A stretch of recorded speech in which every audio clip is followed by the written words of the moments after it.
Okay. Looks like we're live. Right. Oh yeah, I forgot about this thing. What have I currently got going on? Alright. Sorry, I'm just... Well. Hello, everyone, or no one. Welcome back to the stream. Hello. As you can see, we're doing this. Whatever We the are game indeed is. doing this.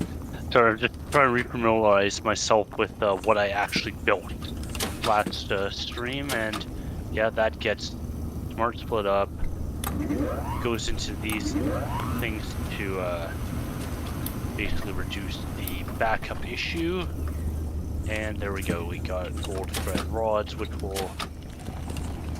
No, wait, they're already polished, so they're all good. What plates do I have going currently? Oh, here comes one now. Okay, we currently have steel plates. We're making steel pipe. We got cogs running. With the gold coming from here. Okay, I think I've Oh, did that fucking... refamiliarized myself. Are you serious with this? Stream issues. Whoa, uh-oh. Hold on, we got an issue. We got an issue. My Hold on. avatar keeps dying for some reason. What is going on with my camera? I don't know. Hold on. Sorry, I got a problem here. I actually have a real big problem here. Shit, what am I gonna do here? Okay, we're gonna break this up.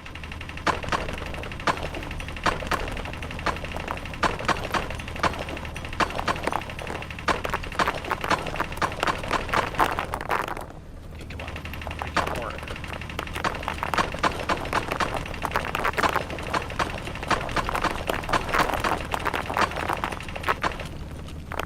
Okay, I think blockage has been managed for now. Oh, hello, Toasty. Welcome Hey, Toasty. to the horrors. I do not exist at the moment because VC Face keeps wanting to not work. I need to buy something real. Whoa, big leg spike there. Yeah, sorry. I just happened to catch a geode here, so I'm going to try to identify this thing, and I might be able to use it in a filter here, if I remember where the... There it is, ore analyzer.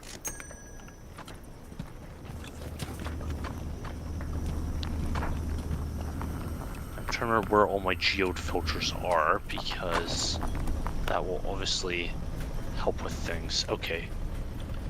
What are you? Okay. You are a quartz geode. Okay. What, is the thing just like fucked? Yeah, it's bugged completely. Oh, wait, I kind of not. Alright, Am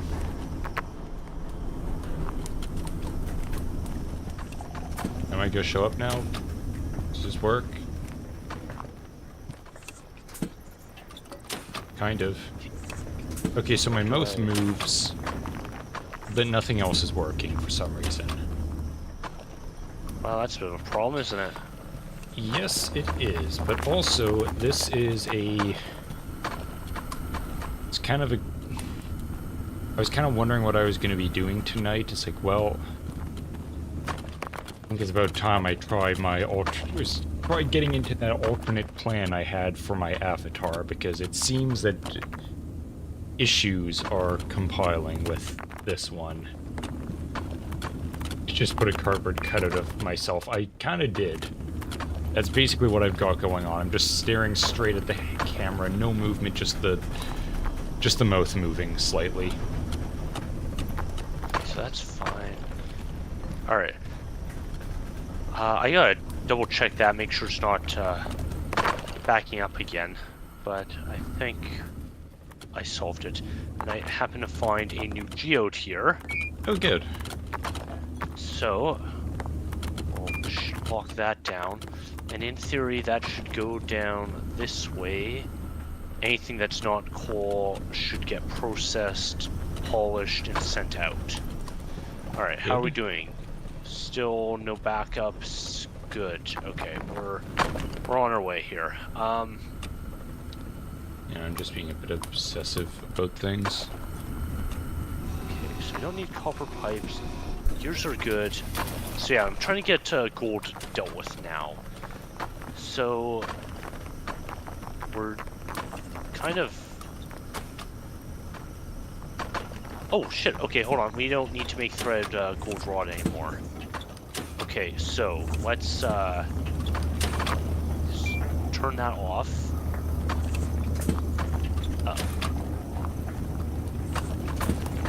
That's a problem. I'm stuck. Okay, there we go. I'm free. Okay. Do we need any... We need iron. We need to send iron. Wait, will that work? I just realized there's a potential flaw in the system here. Only one?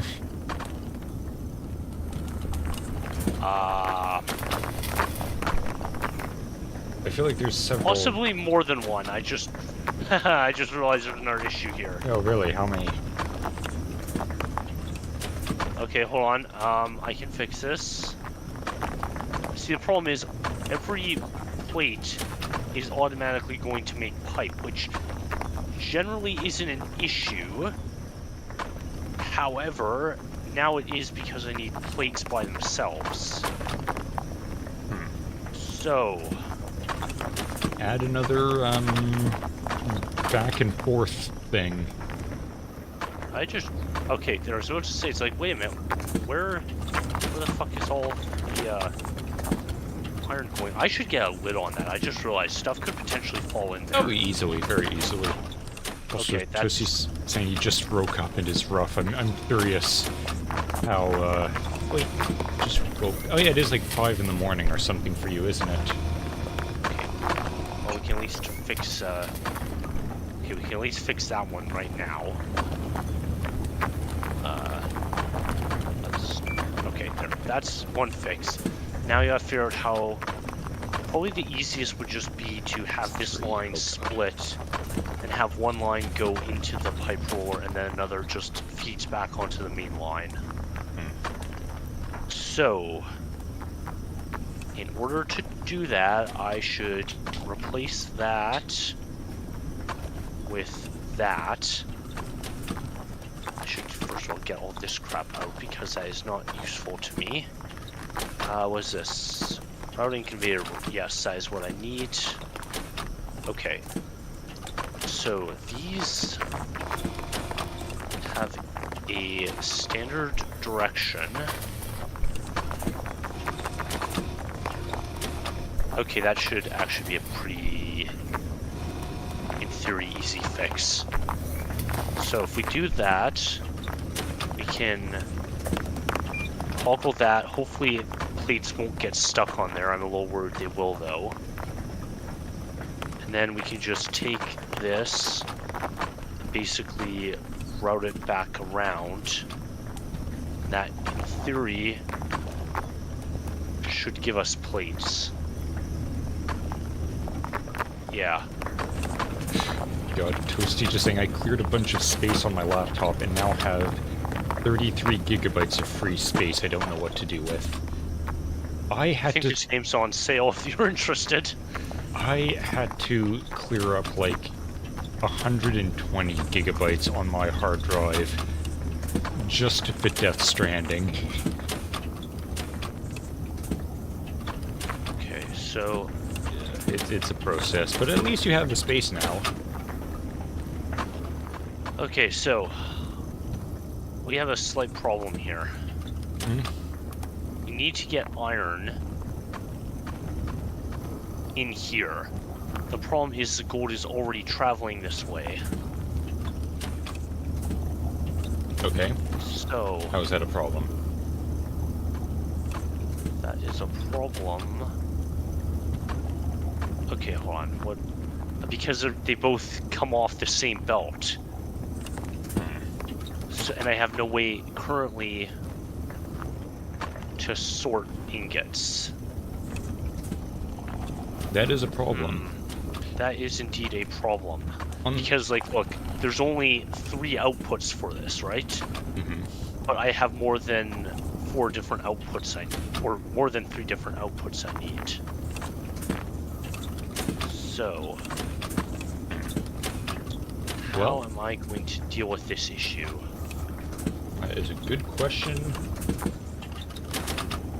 And, that is your problem to solve, I guess. Also, hello, Saint. Yeah. Welcome to the stream. Hello. So, let me think here.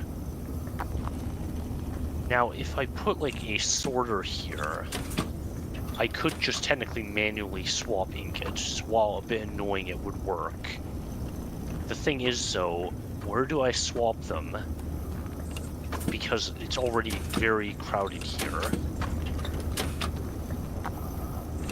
Do I swap them here, perhaps, and route them back around? Because we're working in a really tight little corner here.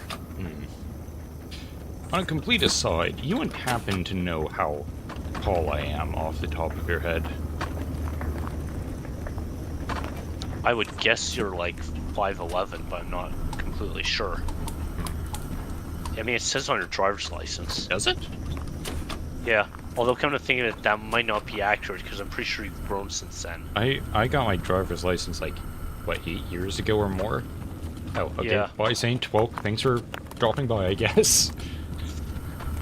Yeah, because, like, I know... I mean, if it works, I'm like 5'10", and I think it's like 15-30 seconds or something if you directly convert it. Because it says in centimeters on the driver's license, right? You know, because Canada. Okay. Okay, sorter there. How much space do we actually have to work with here? Could I... Yeah, but see, I can't put anything there, so that doesn't work. Yeah, I was just... I break it off here, but I can't put anything there. Now, I suppose I could elevate this another level. Oh. Sorry, I just looked over at the stream. I completely forgot that I was frozen. Oh. Oh, well. Anyways, Okay. I'm speaking for that exact reason. I am gonna maybe see about starting to model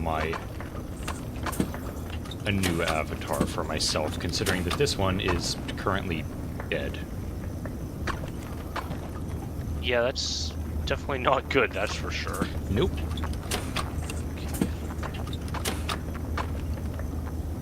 Okay. Well, I'm trying to fix this here. Okay, so if it's doing that, then we can... I gotta make sure... Oh yeah, okay, here we go. A bunch of ingots are coming along. We'll just give it a minute. Okay, so we say get rid of that. We swap that. Trust me, guys, this all makes sense here. I doubt Okay, it, but I'll take your word for it.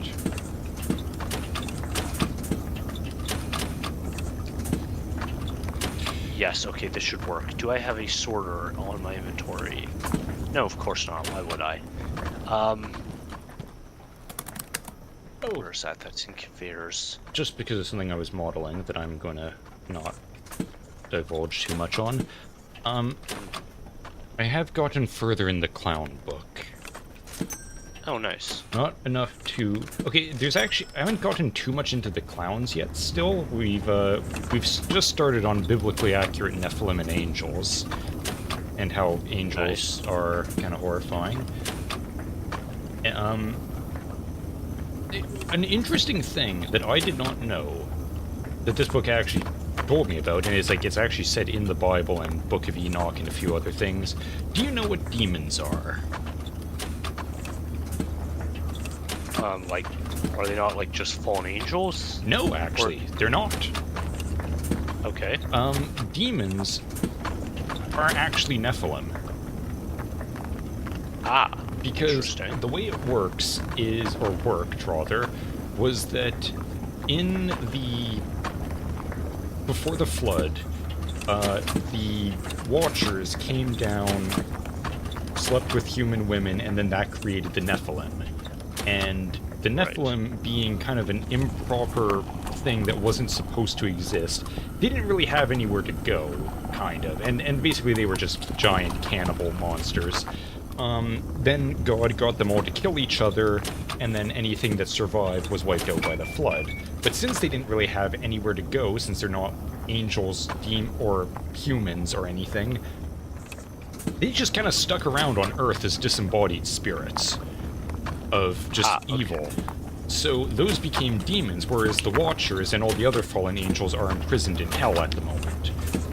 So all of the Nephilim became demons and are kind of just in the back rooms of reality at the moment, just perpetually hungry and wanting, like they, you know, basically we had just lived lives of, you know, ancient cannibal kings, destroying, killing, doing all the horrible things we ever wanted, and we still want to do that stuff, but we're physically incapable of it because of, you know, just being disembodied spirits. So that's why they want to possess people and, you know, take over their bodies so that they can return to the glory days of being evil. I see, okay. Yeah. Why did I feel like we're not getting enough iron here? Actually, speaking of iron, it just occurred to me I should double check, make sure this isn't blocked up again. Probably a good idea. Okay, now I guess that was maybe just a weird anomaly.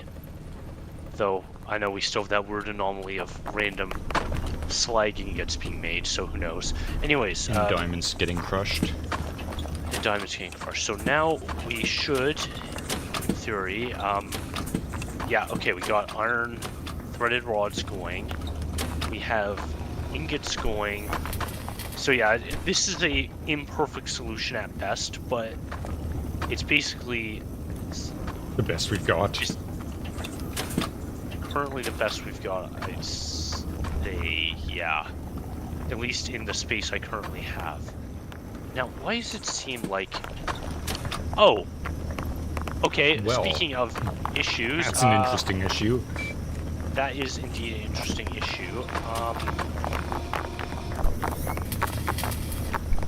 Okay, okay, just, I feel like we ran into this problem last time. Probably.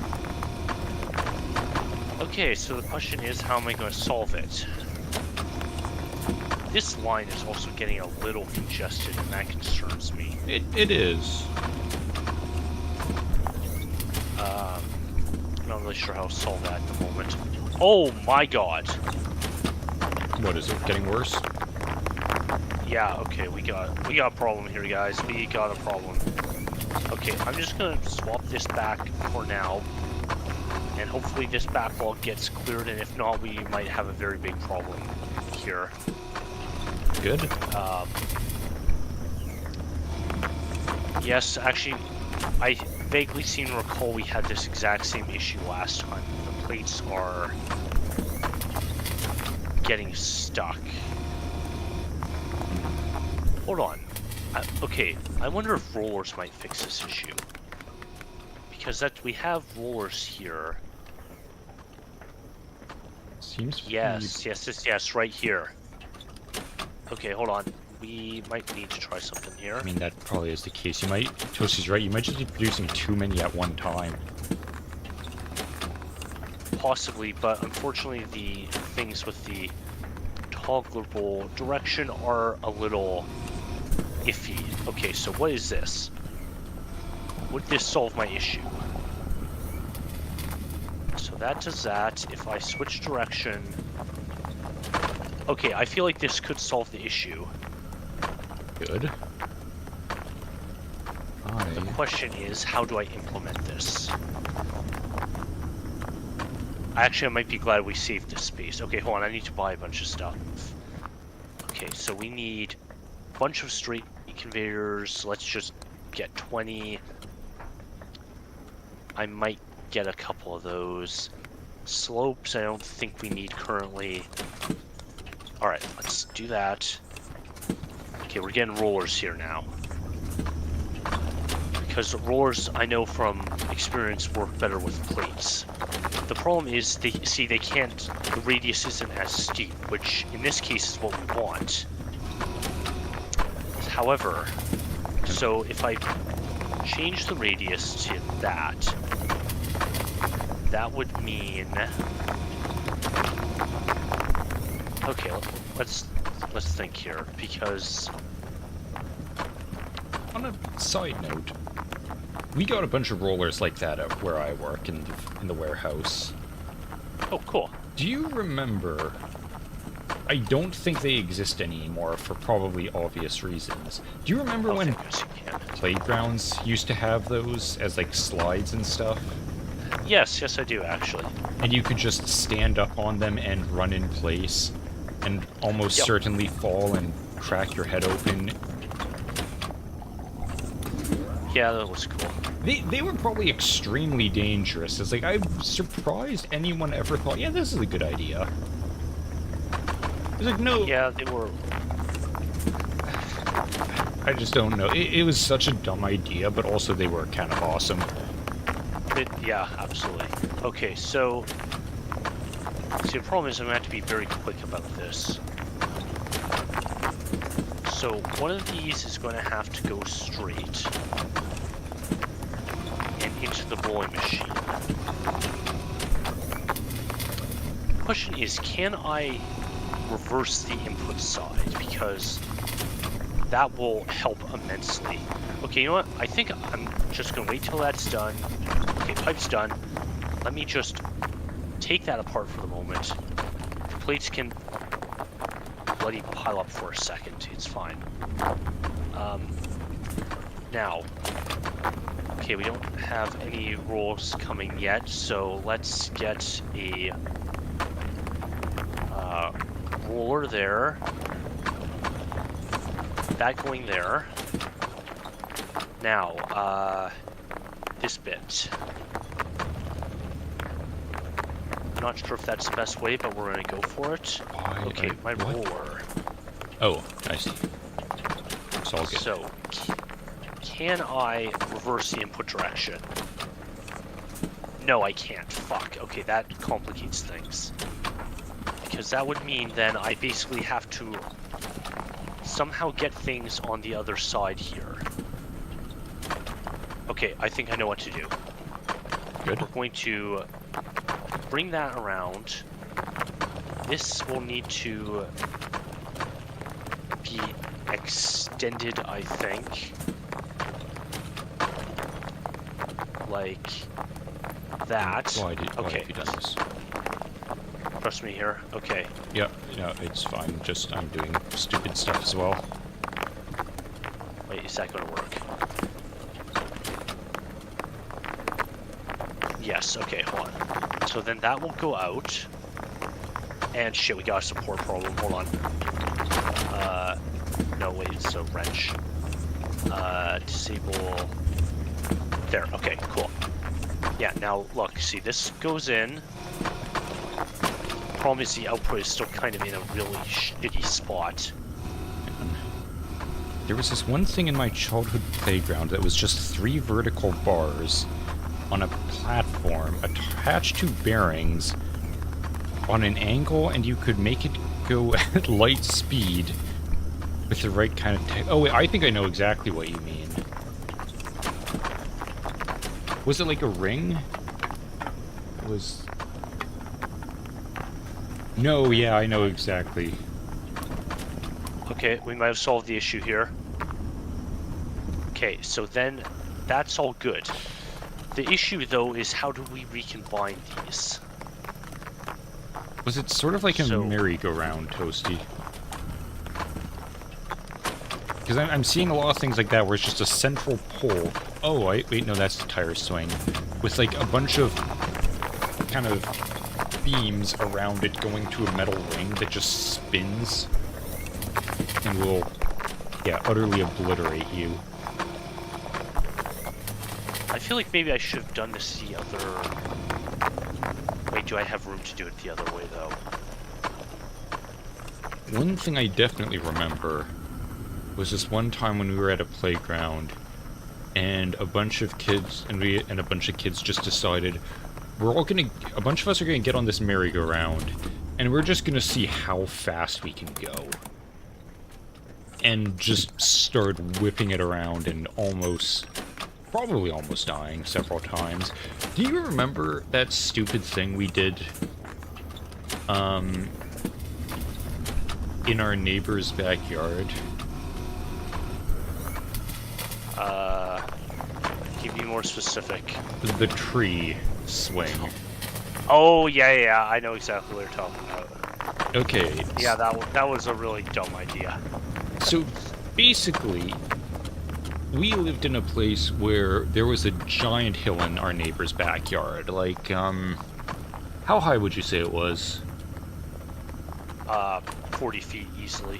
Like, yeah, 40 feet easily. Hang on a second. I need to visualize in Blender. That's what your imagination's for. I'm not good at imagining exact heights. I've always been bad at visualizing height. Okay, so that would be 32. I probably could make this more efficient, but I think for the moment... Yeah, 40 feet sounds about right. Okay, so there's like this 40-foot hill. There was one skinny little path that went up it. That we made. Oh, that thing. Yes. Okay. Yeah, we had those. I forgot about that. Horrifying. But yeah, we had this one skinny little path going up the hill that you needed a rope to get up, because we had actually made it ourselves to get up into the forest at the top of this hill. And the rest of the hill was just covered in bramble and thistles and blackberry bushes and basically every spiky plant you could imagine. And at the top of this hill, like right at the very top of it on the edge, there was this tree that we decided it would be a real cool idea to make a swing on that tree. So we just got some rope, put it around the branch that was hanging like over the edge of the hill. I don't recall I don't know how we tied it up there. Probably not correctly. And what was the swing we made? Did we use the rope to make like a little seat? Was it just... No, it was a harness. Yeah, it was a badly tied harness. Which is terrible because, first of all, badly tied, which doesn't necessarily mean that it was going to fall out from under you, but it could also mean there's no way of getting out of this thing in an emergency. It was also that, was it like that yellow, like, it wasn't nylon, it was like that really plasticky type slippery rope, you know, like the one that it bends horribly and, like, it literally feels like it's plastic. I thought we used that green rope. Oh, maybe we did. Or was that version 2? Much better. That was some, like... Yeah, I know what that was. Okay. Either way, it was questionable rope, tied questionably to the tree, and tied into a questionable harness, which we inserted ourselves into, and basically we were just locked in, and there was no getting out of that. I think there was also, like, a guide rope that we had that we could, like, pull each other back to gain momentum, and we're just swinging out over this 40-foot drop into just spikes. Yes, yep. It went surprisingly well. Yeah, literally nothing bad happened, but it could have. It could have straight up killed us. Yeah, it was on our wisest decision, but no, we were kids, right? Yep. Okay, I'm wondering if I should make a little, what is that, top chute? Anyways, I'll try to describe what Toasty has sent me. So, it's a post going up at an angle. Central post that spins, and it's got a round foot plate on it that's maybe... probably like 2 feet wide or something, like just big enough to fit your feet on, and then 3 very stiff ropes going out at like connecting from the top down to the edges of the central of the foot plate, and it just spins. Do you remember those? Sorry, I was slightly distracted. Say that again? Central post at a slight angle, round foot plate that's maybe like a foot wide, just big enough for you to stand on. 3 ropes coming out equidistant from each other down to the edges of the ring, or the plate. And it spins, and you just stand on it, and you can just wobble yourself back and forth until you start spinning. I think so. Did he actually send you a Discord message? He did, I can send Yeah, it. if you don't mind, because I'm pretty sure I know what you're talking about, but... Okay, hold on. These things.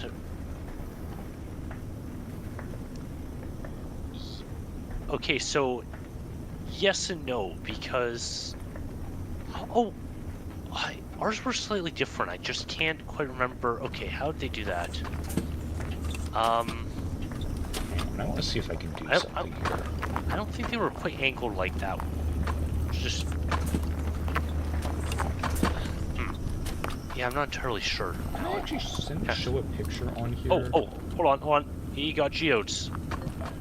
Where are these? Oh, I can. Oh, just quartz. Okay, whatever. This should be fine. Here, I'm just going to show the picture briefly on stream. It is behind that capture, so there we go. That is what it looks like. That thing on the edge there. And if no one is looking at the screen at the moment, too late. Gone forever. Too late. Gone forever. Scroll backward. Okay, okay, good. We're almost on the thread rod. Yeah, that thing was... Are we using copper for anything? Okay, oh, we're almost done steel pipe. That's great, actually. What am I going to do with the... Oh! Because we need copper pipe. Oh, I found ours. Oh, you did? Yes, it was a triangular base. That sounds more correct. With just a wobbly metal post coming out of it. And it had like a little toothy Pac-Man at the top. Yeah, okay, that sounds more correct. And yeah, you could just absolutely demolish yourself and anyone else who was unfortunate enough to get within your... Why are you downloading?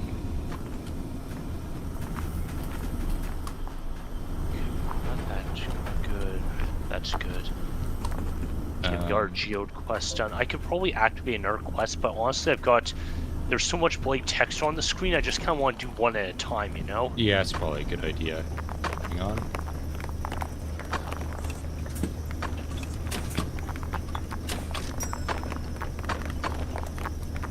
This is going to be a pretty small image, but that's what we had. Just that's actually very useful. Just a little wobbly stick. Somehow less safe, actually, because it doesn't even have the guide ropes to, like, keep you on the thing. Okay, come on. It's just up to your... It's just up to the... Your survival is entirely laid down for, in the hands of the grip strength of a child and God's will. Okay, we should... Alright, maybe we'll get steel rod going, because I'm going to take the copper out of that. Oh, the one Toasty had didn't have ropes. Just more metal pole. Oh, that's even worse. Okay, hold on. Okay, we can't get thread that yet. Alright, yeah, so... I love the spinny things, how it's all just, like... It's all just... Oh, also the buckets. Do you remember the metal buckets that are just like Papasan chairs? Also, do you remember Papasan chairs? Okay, I liked those, actually. And then they how just you could just spin. kind of swing your legs and kind of build up momentum. Yes, that was... Oh, that's a different one. You meant like the little tiny buckets. There were like some big metal ones here. I think we had both in one place, but yeah, they were,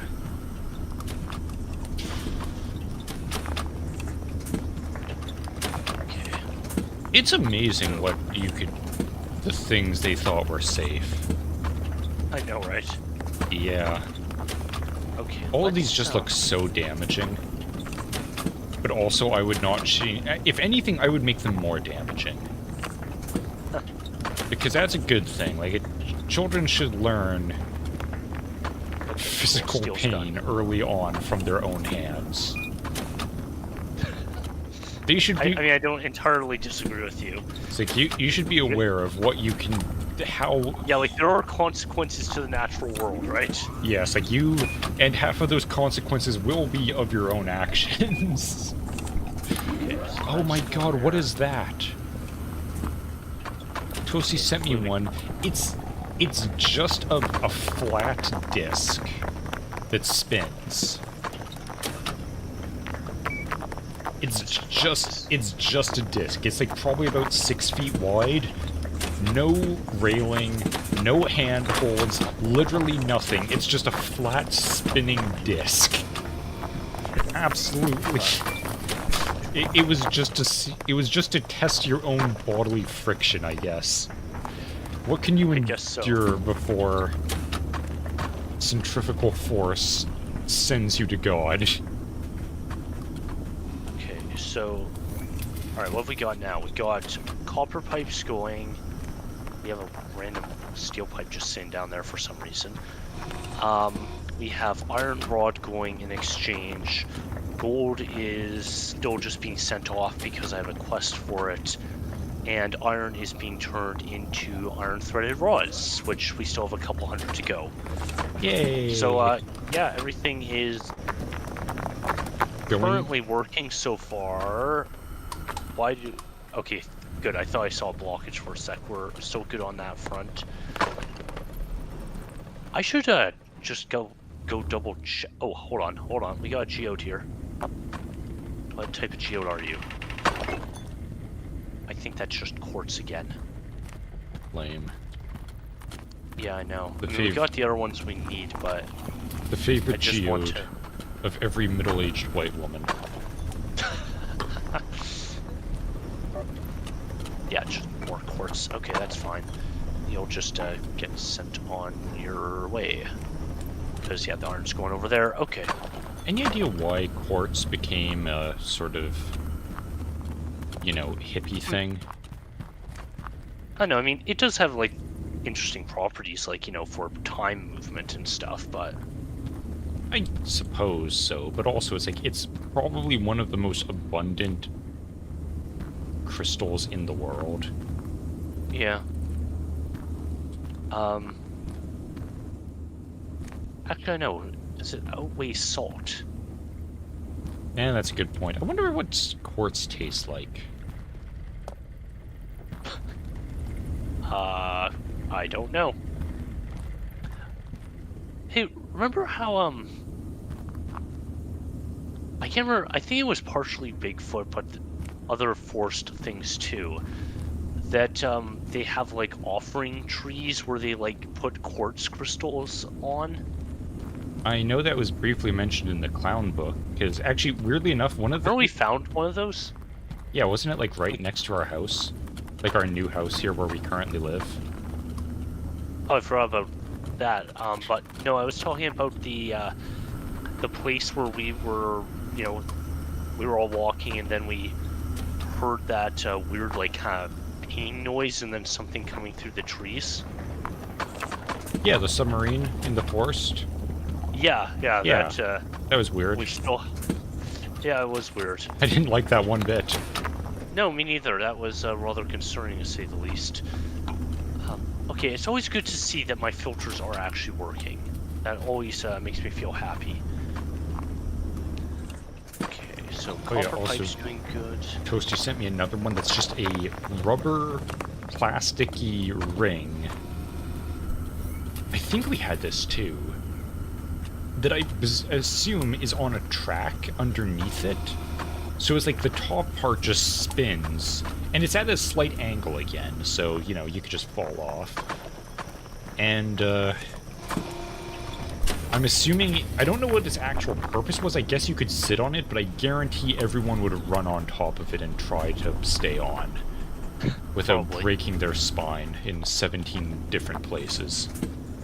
How many... Hey, do you remember those, I'm trying to think how to describe them. They're basically almost like pogo sticks fastened to the ground, but on springs, so you could like kind of lean way over, like, you know, the thing that Yes. if you let go, it would absolutely spring back and like smash all your teeth out. Yes, I do remember that. Man, there were so many dangerous things Yeah, in terms of playgrounds. playgrounds used to be Although- cool. Well, see, that's the thing that we've gone to the point. It's like, yes, this stuff was dangerous. However, they were also learning experiences. But now we've kind of gone too far the other way, right? Like where, Yeah, we don't want to We expose them to any danger. yeah, So now they don't realize the value of not having your teeth caved in. yeah, It's sort of like that thing, you know, that saying of, like, you know, you can tell someone who's never been punched in the face. yeah, It's like, it's sort of that same thing, but it's probably of your own doing. It's like, I don't think I've ever been punched in the face. I guarantee I know the feeling from probably self-inflicted... I think there was one time where I pressed the wrong brake on my bike and went over the handlebars and just ended up on the road. That was a learning experience. yeah. It's yeah. like, don't press that one. Yep. That's the kill you one. What the heck? Come on, physics. I'm just getting these stupid things out of my inventory.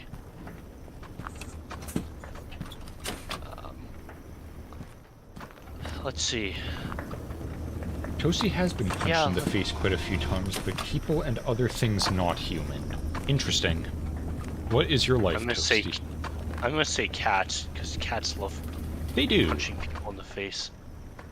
I don't think I've ever had a cat punch me in the face, but I have a cat No, I remember a few times. to me? Yeah, you specifically. Really? Yep. I remember it trying to eat my hand. I don't remember it trying to punch me in the face. Wait a minute, what the fuck is this? Hold on, I've just rediscovered a system. You've discovered an ancient part of the factory. Oh, so that's why there's a bloody pile here. Okay, why the fuck didn't I reroute this back to the system? I don't know. Hold on, hold you on. tell me. I'm just here modeling. I don't know what's happening. Okay, hold on. Alright, this is something we can do. Yeah, I never rerouted this back into the system. Just finding ancient constructs in your own works. Yeah. Okay, this... How should I do this? I think it would probably be... Actually, there's a very simple solution here. I just literally reroute it back around to get sorted again. That makes the most sense. I'll take your word for it. I need ramps. Do I have ramps? Yes. I still don't exactly know what's happening because I haven't looked at the screen in ages.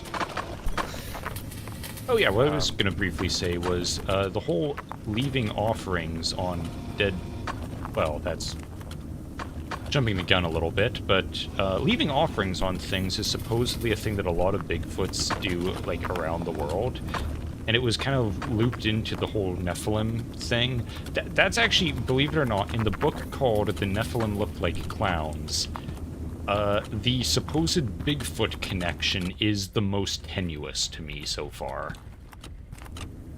Ah, okay. I'm not sure I really buy that.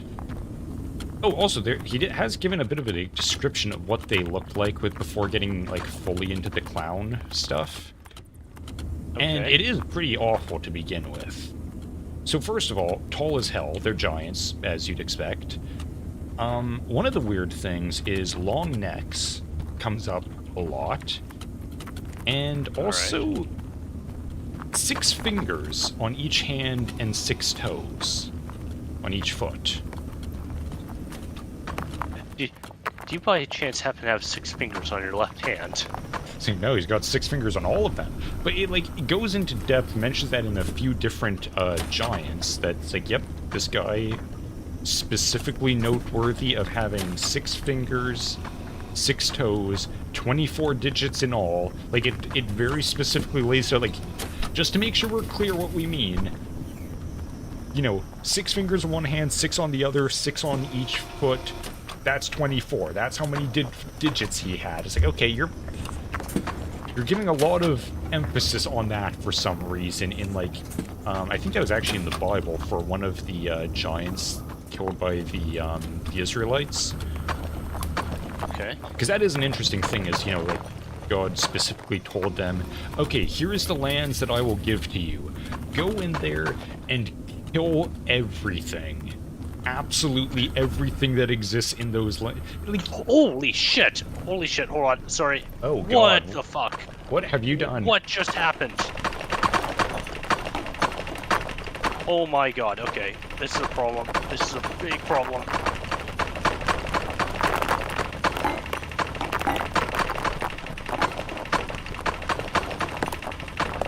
I get lower. Did a big one get clogged? I don't know, but Try going at it from below. there's no way to access it from below. Well, that's a design flaw. Yeah, it kind of is, isn't it? Okay. Blockage cleared. Oh my god, there's such a mess.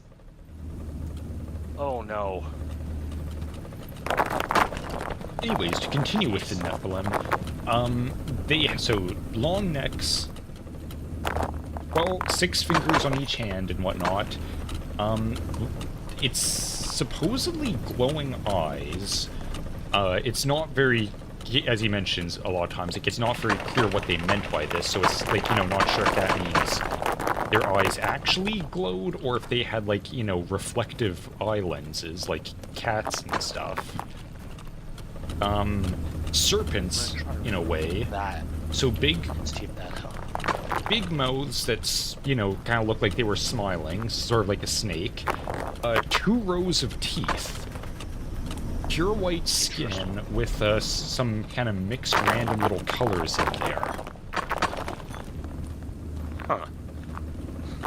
Mainly red Alright. was the first one mentioned. And you know what, the weird reason that he knows this is because he's saying, like, weirdly enough, they are not mentioned what they look like, almost at all. The fingers thing, and them having long necks, I think, were, like, the biggest descriptors to come up. The reason he knows about the other ones is because, strangely enough, that is also what, Noah somewhat looked like.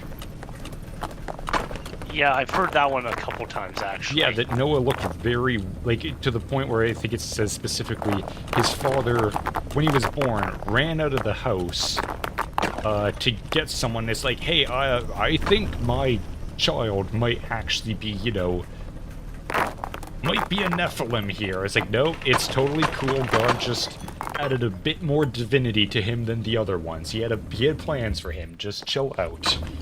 See, that's in itself is an interesting thing. Had a bit more divinity in him. Yeah, so his eyes glowed, he had white skin, white hair, and like, it just says his skin was pure white and red. It's like, what? Okay, where were the red parts compared to the white? Like, what do you mean? Like, polka dots? Stripes? Just red accent marks? Like, what? I don't know what your big... Of course, no further description. Yeah. Oh, and Toasty's just going on about all the trees he's fallen out of. I've landed on my face after falling out of trees. Okay, that I think counts as being punched in the face by a tree. Yeah, I'd be alright with that. Okay, hold on. We need to turn that off for the moment while I fix this problem. I don't really think there's much I can do except literally do this. I don't know what this is, but I'll take your word for it that it'll work. I'm basically pre-breaking these things. Ah, break it before it breaks. Correct. Good idea.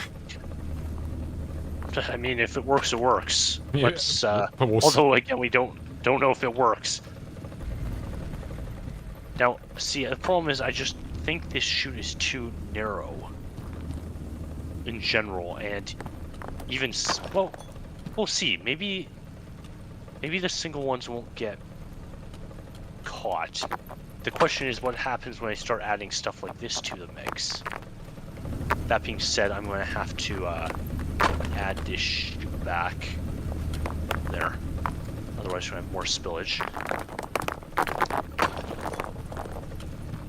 Okay.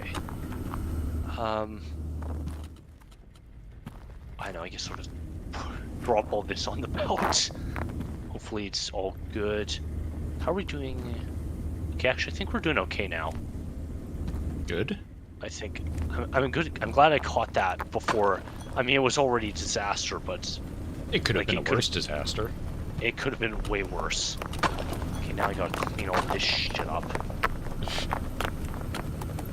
Let's just say, after reading into it, God is a weird guy. It's like, well, if you created the entire universe, you'd probably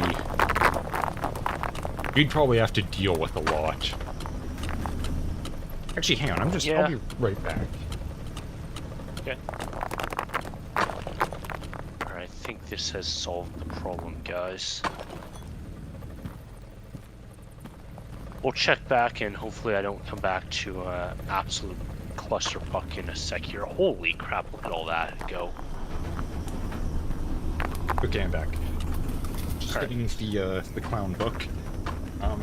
Because one of the things that I thought was kind of an interesting bit was him going on, having a little mini story here. Like, oh, here's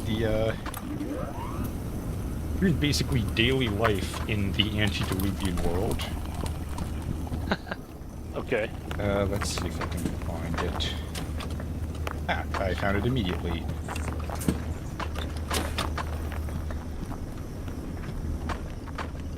Okay, the iron thread rod is good. Which means, okay, hold on. Quests. Quest. Master. Boy, I'm actually well. Okay, master pipe is still going. That's going. Okay, so he's basically just got the description of it, which he's laying it out kind of in a funny way, but also it's like, wow, yeah, this would suck, because, you know, like, this is the period where literally everything is evil. Hang on a second, I just need to change something here. Whatever he was just the chunking there was very loud on the readout. That was... I don't know what that was, actually. I'm just gonna turn that down. Okay, steel's slightly. going. That's going. We're all good there. Okay, hopefully that's better. Anyway, so his whole summary of this is like, okay, what is... He's also got a few little references to, you know, future things that he mentioned in the book. It's like, so, imagine a world in which you woke up every night to the sounds of screaming and yelling just outside your door as another person gets robbed, stabbed, bludgeoned, and flayed. You don't wake up in shock or disgust, just anger towards the inconsiderate people making too much noise while being killed. Every morning, you pray to your many idols for strength and fortune before venturing out into the world fully armed and ready to defend your life or take a life at a moment's notice. You pass the day stealing food and scavenging the ruins around you for anything valuable before relaxing with a strong drink in the house you've taken from the now murdered tenants. Pillaging your neighbor's belongings is thirsty work. You It spend... sounds like certain African countries. It kind of does. You spend the night sharpening your blades while staring at the mutilated corpse of a child you tortured for its adrenaline-filled blood. That stuff is worth a fortune. Okay, by the way, that is a very interesting reference there, but I digress. What is that a reference to? Probably stuff I can't say on stream, actually, now that I think about it. Okay, but then. yeah, that alone right there is a rabbit hole. Tell me about it afterwards. Okay. You laugh at wooden splints and bandages wrapped around its skull. You consider it's a pathetic attempt to make the child's skull look longer. It would never have looked like the king's skull. That's... Oh boy, there are so many rabbit holes. I know, here. it is such a schizophrenic book. no matter how hard they tried. Fashion fads like these come and go, you suppose. Tomorrow you plan on hunting in the woods for a large animal to offer as a tribute to your local giant god king. It's always a good idea to stay on their good side, if you can call it that. He needs his blood offerings to drink, after all. You don't want him getting angry and eating all the firstborns of the village again. The loss of child labor and adrenochrome really upset the village elders of the Serpent Guild just last time that happened. It's like, what? Man, there are like so many things that are just like going off in my brain hearing that. Yep. Hopefully some deer are still left, and they haven't all been torn to shreds by that half-lion, half-serpent eagle thing prowling around the roads and caves nearby. The gods and their manservants have been creating a lot of new and terrifying creatures lately. They went a little crazy after all the vast giants started killing each other, and with all these impossible-to-move giant bodies decaying away amid the people, the place is beginning to stink. With the titans gone and monsters everywhere, everyone is lining up to get their powers from the gods to protect themselves. You've heard legends of a snake lady so terrifying that she can turn cowards into stone with just a glance. Nothing freezes you with fear anymore. Perhaps they're coming from that island in the middle of the big cold ocean you have heard so much about. The one with all the tall, pale people everyone calls Atlanteans. He just like goes on so many tangents here and never elaborates. You try to sail there, but you keep hearing tales of men sailing off and never returning. Suddenly you're reminded of the rumors of some guy building a massive boat in preparation for an endless rain. He keeps telling people they are evil and getting these powers, but how can it be wrong but how can it be wrong to want to survive? Who knows, if you're lucky, you might be able to capture and force one of the tiny folks with wings by the forest lake to share their secrets on how to gain the gods' favor with you. That's if you don't get tricked into believing one of their vile mind illusions and getting eaten first. So that's just a tangent about fairies. Yeah. You need an Does this guy have other books? Because I feel like all his books are fascinating. Probably. You need an upgrade only the gods can provide. Your pathetic body, given to you by the evil creator, is too weak to compete with these terrors for survival. Perhaps you will ask for a bird's wings to try to fly, or a horse's legs for more speed. Maybe the chitin of a beetle, or scales of a dragon for impenetrable skin. The head of a dog would be fantastic for the fangs and powerful bite too. No one would dare approach you then. Perhaps the oracles can get you in touch with the gods directly for the strength of a bull. You already know who you'll abduct to offer as a sacrificial blood tribute upon the stone altar. Fuck Steve. It really is like, that kind of whole concept of like... Yeah, I think the flood kind of makes sense now. It's like, just looking at that, it's like, good, oh my, alright, we need to just wipe out all of this. I don't even know what's going on down there anymore. Yeah, definitely not great, that for sure. Oh yeah, Tosi was just going on things that, yeah, the sparring match with Jacob, where Jacob just challenges God to a fist fight, and then God shows up. Yeah. I love that one. Who was Goliath? Goliath was, I think, what was he? Well, you're pretty sure he was a Nephilim, right? He was either a Nephilim or one of the descendants of Nephilim. Remember how everyone was calling Baron Trump the Nephilim King? Yep. He's like so bloody tall. Yep. Actually, Trump is like pretty darn tall himself, isn't he? He's like 6 something, so yeah, and then Baron is even taller. Yeah, Baron's like a full head taller than him, isn't he? I know. He's a full head taller than literally everyone in the room at any time. Yeah. Oh, where is it? Something about... Also apparently a map game autist. Uh-oh. Yeah. Let's see. Gilgamesh is also an interesting one that comes up a lot. I can't find the thing about Goliath. I don't remember what he was, like, what tribe he was with. I know he was a Philistine, but that's... I think they're... Hang on. Did you see that, that video of the guy who like he's like showing how to properly use like a sling as a weapon. Yeah, and they're terrifying. It's like, yeah, and when I saw them and like just basically the sonic crack of him releasing, and it's like, oh, David like came up to Goliath with a gun, basically. I know that was one of my favorite things of people. So someone talking about that is like, okay, I know it's supposed to be a thing of like Goliath overestimating David's small size. That you're right. That really is like him just like, all right, challenge. You bring out your strongest warrior, and I'll send mine. And then you come out and then just pull out a Glock and shoot him in the face. Like, you can't do that. It's like, what the hell? You know what it actually makes me think of? I'm just thinking of in like Raiders of the Lost Ark. You know? Yeah, yeah, pretty much. Why is it not saying what he was? I don't know.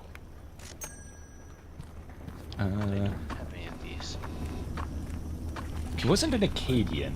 It was... There. He was from the same tribe, I think, as King Og. Another giant. You know, I always find it funny, like the whole, like in my opinion, if you want like kind of a, I guess I would say a non-controversial conspiracy rabbit hole to go down, go with giants. There's so much stuff on giants. Oh, yeah. Yeah, tons. You know, like basically you want a conspiracy that, you know, isn't going to make your family think you're completely nuts. That's a good one to go down. Yeah. Oh, also, an interesting thing, in the book he goes on a lot about, like, the whole first half of the story, or the, book, is, basically just explaining the lore of things and all that. And one of the interesting things is how many flood myths there are around the world. And Like that blood had special properties, you mean? no, flood. Oh, flood. Okay. Yeah. And one of the things he was saying is, like, you know, a lot of people use that as an example of, like, well, see, doesn't this disprove the Bible flood narrative? Because everyone else had a flood narrative. They just copied it. And he pointed out an interesting thing. I was like, okay, here's the structure of a lot of those flood stories.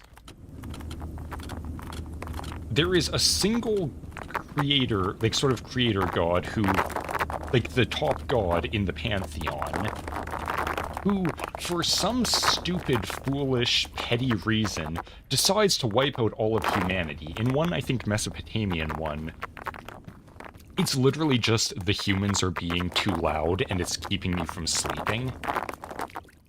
So I'm going to exterminate all of humanity. And then some of the lesser gods are, you know, considerate enough to save some of the humans and warn them of this main evil god's plan. And his whole thing about that is like, doesn't that kind of sound like the narrative that a fallen angel who's at war with God and has his own little cult and is posing as a god himself would tell his followers? Yeah, I suppose it does. It's like that really sounds like this is history from Satan's perspective. It's like, you know, the whole thing of like, oh, we were just rebelling, we were feeling oppressed, so we rebelled against the evil, oppressive God for our freedom, and then he sentenced us to hell. It's like, yeah, I suppose you would claim that's what was going on, wouldn't you?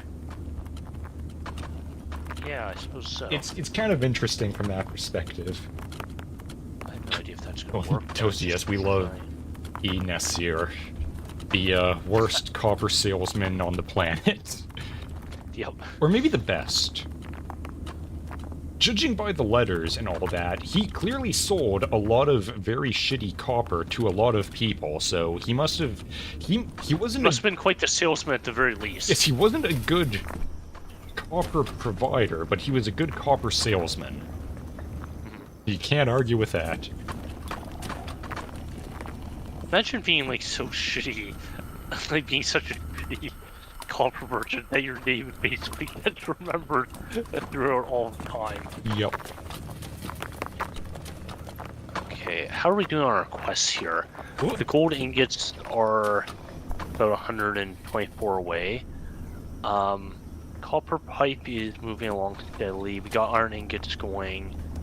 I'm gonna swap them to iron pipe once the copper's done. Okay. Sorry, also one of my favorite ones about that was the, have you seen the 2-sentence horror story one? Oh wait, like the time machine Yeah, one, it's right? like I was relieved when I realized the only damage to my chime machine was the wires. All I needed to do now was find someone in ancient Sumer to sell me some good quality copper. Oh no. Like, what a brilliant one. I currently don't have anything going for rod at the moment. Or threaded rod. Which is actually slightly annoying because now I've got basically this whole section of these machines which are kind of useless. Well, that's Yeah, unfortunate. could get money, I suppose, but... I mean, actually, maybe I'll send steel over here. Yeah, there's no reason I couldn't send steel over here. I don't currently have any requests for him. No, wait, shit, that's not where that will... Wait, can I even do that? I don't know, does he just... Oh! Okay, hold on, I slightly fucked something up. That's why this was over here in the first place, because I could switch it to rod. Okay, hold on.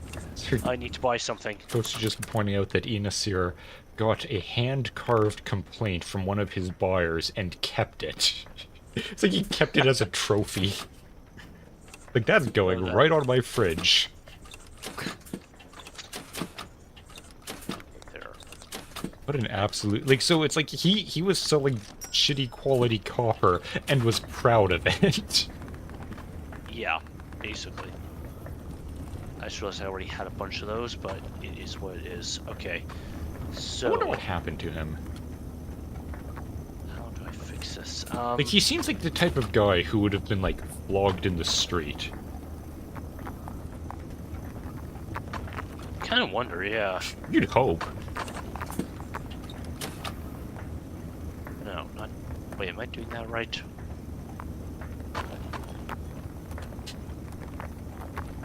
Oh, right, shit, there's only one. Oh boy, I hope this works. Okay, do I have room to do this?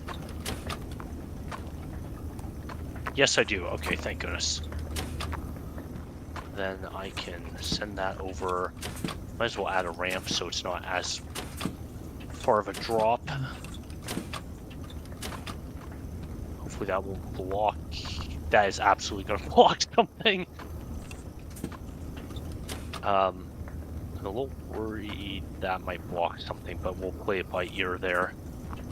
Okay, now, if we swap direction there, that should go that way. Sorry. And we should get thread rod. Sorry, I haven't actually read the translation of the complaint, but it's hilarious. Oh wait, I'm a fucking idiot. We already have an off ramp for that. Just a complaint. Okay. Who am I that you are treating in this manner and offend me?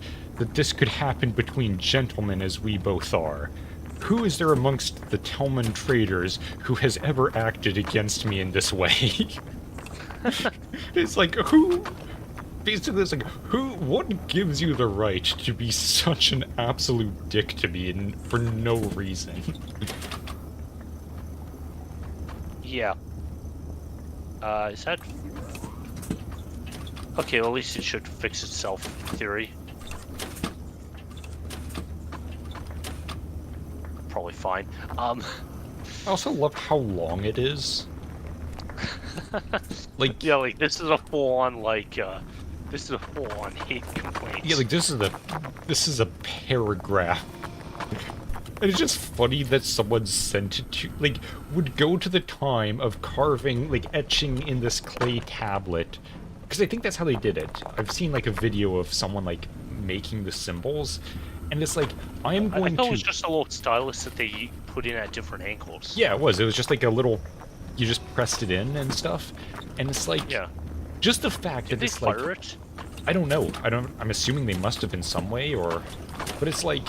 Or maybe they just dried it in the sun or something, but it's like, I am going to go home, realize that this copper is a complete piece of shit. I'm gonna go out, acquire some clay, wet it, mold it, flatten it down into a tablet, etch out this thing into it, this big complaint, set it out on my deck, and wait for like 5 hours while it dries, take it, go all the way back to the copper merchant and hand it to him. It's like, that is just the amount of just petty anger that this guy must have had. Is like, I am not letting this slide. I am so fucking pissed. It's fantastic. Okay, hold on. I'm just realized something that I need to change here. I gotta be quick, otherwise I'm gonna have a big spill. Alright. Switch direction. There. Hopefully that little ones get caught as well. Yes, okay. Alright, so basically what I'm going to be doing here is I do need iron gears at some point.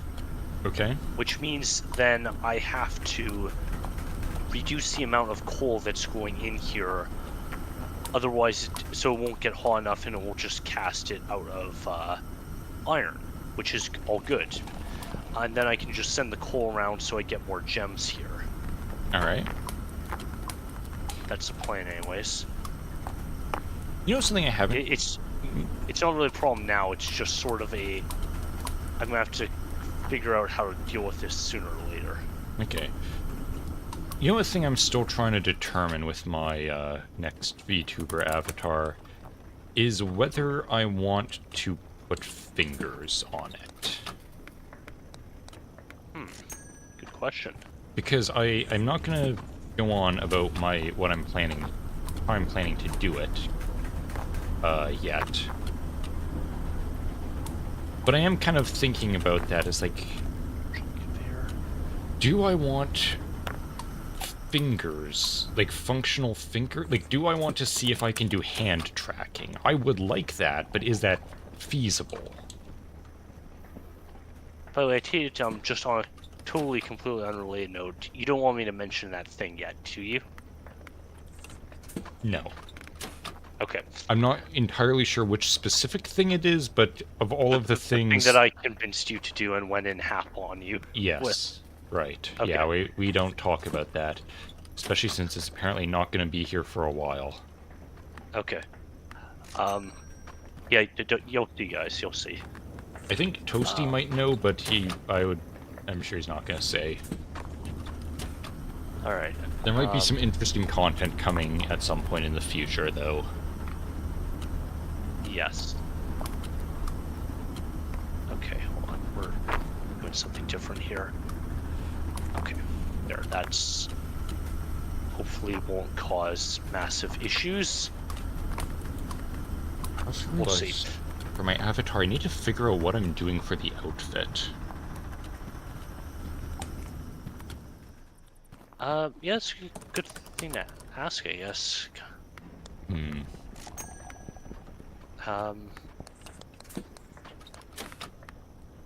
Yeah, I'm not really sure what would be kind of a... I mean, I do kind of like your current outfit, but... It's also kind of boring. It is a little bit. I feel like I don't know if you necessarily need, like, more colors or something, but you need a little more going on, I feel. Yeah. I'm also maybe gonna see if I can not have it the way it is now, where, you know how it's just all evenly lit, and, like, I'm curious if I can have proper lighting. Oh, I see what you mean. Okay. Yeah, so, like, you can actually have, I don't think I'm gonna do any normal mapping, though. Because that's... sometimes works well, sometimes doesn't. It kind of depends on what you're doing, I suppose so, yeah. and it is a little bit tedious. Like, there's no reason I Yes. couldn't. But I'm not sure if, you know, considering all the other crap I'm gonna have to do to try to get this to work, chances are I'm not gonna be starting with that. Just for my own convenience. So, alright, so here's, I suppose, something to consider. How difficult is it to kind of, I guess, future-proof this new avatar? It's like, even if you don't necessarily use the features, is it at least good to, I suppose, have the leave the opportunity to add them later, perhaps? I'm not entirely sure what things you would need for that, but Like, I what? mean, you kind of get what I'm saying, though, right? Maybe. Like, I don't know quite which features you mean. Because I'm not gonna be using it with the thing. Okay. Because that's just too much of a pain in the ass to deal with for recordings and streams. Might be better just to kind of, if you were going to do that, like fork it over, maybe? Like have a different model where you do that, I guess? Yes. I don't know. Yeah, that would be a thing. Like, well, I mean, like, that wouldn't be the case for streams and recording, but yeah, like, that's gonna be a different thing entirely. Okay. But yeah, the main thing is I want to see if I can do that. I still haven't had a chance to look at that video you sent me of, like, the better way of doing the eyes and Oh, yeah. stuff. So really, yeah, you should definitely look at that before you get too far into it, because to me, I think that would give you a bit more options. Yeah, like, I want that to be the way it works. That's definitely the way it's going to be for animations. I don't know if it's going to work for the VTuber avatar, though, because some of the things with that are going to be a bit different. Just right on the merit that they have to be.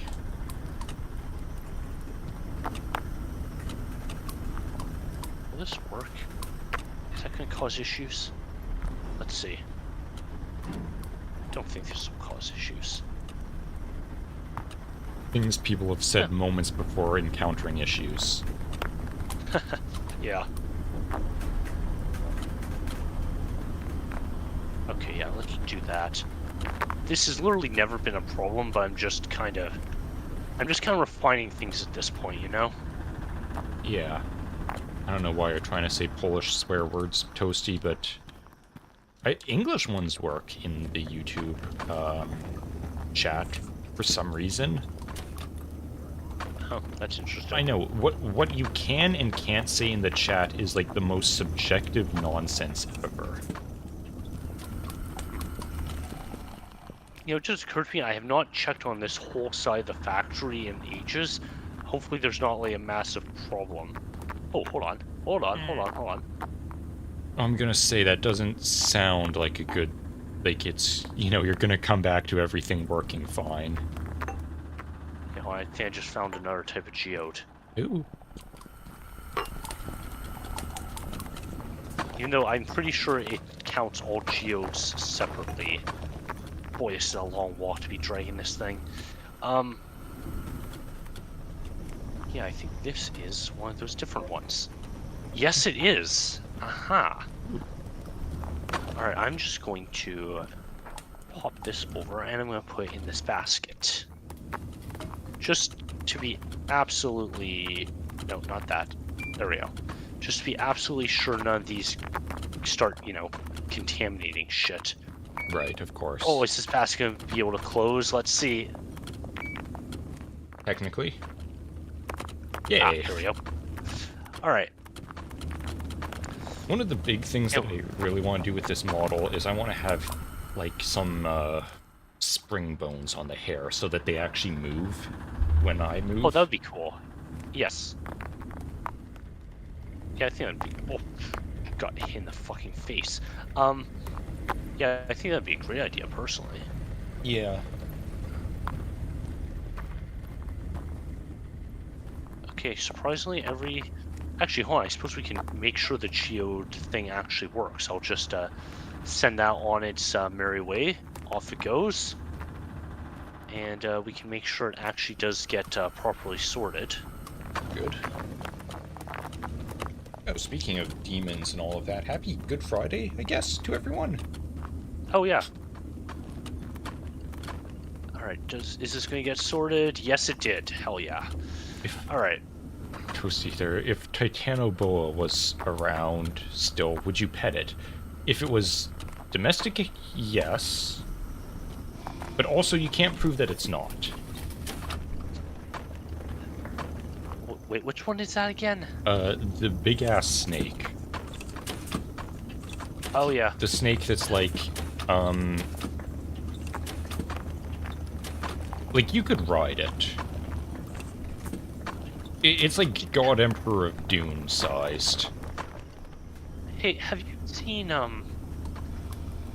those, very suspicious-looking cliffs?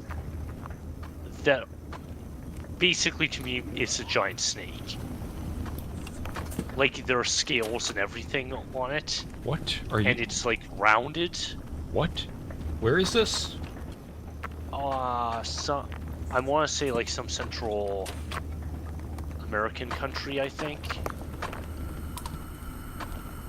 Look up petrified snake cliffs. I'm sure you'll probably find something there. But it's like, oh no, like it's totally just natural rock formation, totally natural. It's like, Oh. I don't think that's natural. Huh. Yeah, It's in Thailand. Thailand. Okay. Yeah, it was either that or some Pacific nation like that. Could you send me the pictures to make sure it's the right one? Hang on. It's got a head.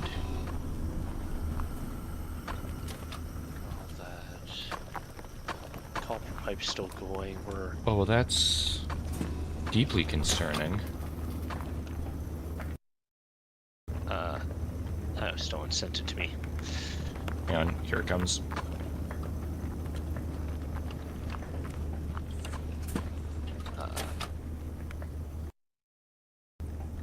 Yes, yep, that's the one. Huh. Yeah, it's like, yeah, that, I mean, you know, human pattern recognition stuff, but I'm sorry, that's a giant snake. That is definitely a giant snake. Yeah. Hang on, Toasty, I will show... Okay, not... kind of small at the moment, but... like... I mean, come on. How about the whale rocks in Thailand? What is going on in Thailand? Yeah, Thailand has lots of interesting, weird stuff in jungle and things like that. Oh, what the fuck is that? Okay, good. Copper. I could... Oh, there's gonna be so much text on my screen, but it's kind of stupid not to. Let's just activate that. I actually could have had that activated already. Whatever it is, what it is. Okay, that's bizarre. Thailand is a weird... Thailand's one of those countries that you basically hear nothing about, ever. And then you find out that all of the craziest shit is happening there. Yeah, pretty much. Hold on. I want to see if this happens again. Does the pipe get a little spin here? Yes. Yes, it does. Here it goes. Nice.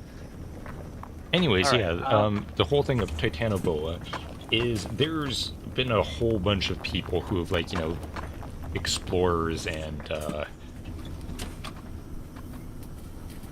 not anthropologists, the animal people who go looking, who study animals and all that, going out, like, deep into the Amazon rainforest, and it's like, there's some big-ass fucking snakes, like, absolutely massive things. Like, Like, I think there was one that the guy said, it's like, I tried to, like, grab it, and I couldn't wrap my entire arms around and, like, meet at the other end. So, like... Yeah, I just grabbed it, guys. I just grabbed this thing. They just do that all the time. Haven't you seen those people that just, like, run around the forest, like the Amazon, or just some random forest in, like, a third world country? It's like, oh, look at that giant poisonous snake over there. Yoink! Mine now! Yeah. They just do that all the time. They're freaks. They're the kids who would grab all the bugs. Yeah. Okay. Okay, so... Okay, actually, we're getting pretty close on the gold. That's excellent. Problem is we got a lot of quests that require plate. Alright, so now this is starting to bite me in the ass a little bit. Because I've only got one thing that makes plates. Question is... could I make a second one? Probably. Actually, why couldn't I? Hold on. Okay, if we repurpose the sorter... Okay, hold on. I'm gonna cook here. We're gonna cook. Oh, nice. I've already got another one of these in my inventory. Okay, we're definitely going to need the extra room, though. So we'll pop that there. Okay, sorry, there's just a thing that's very concerning to me about this snake rock. What's that? Well, it's that there's like about 20 of them or something. Like every Yeah, every picture I look at is a different snake rock. Mm-hmm. Oh, yeah, I already had them. Damn it. I'm blind. Okay. So, we want... No, we don't want that. We want... How does this help me?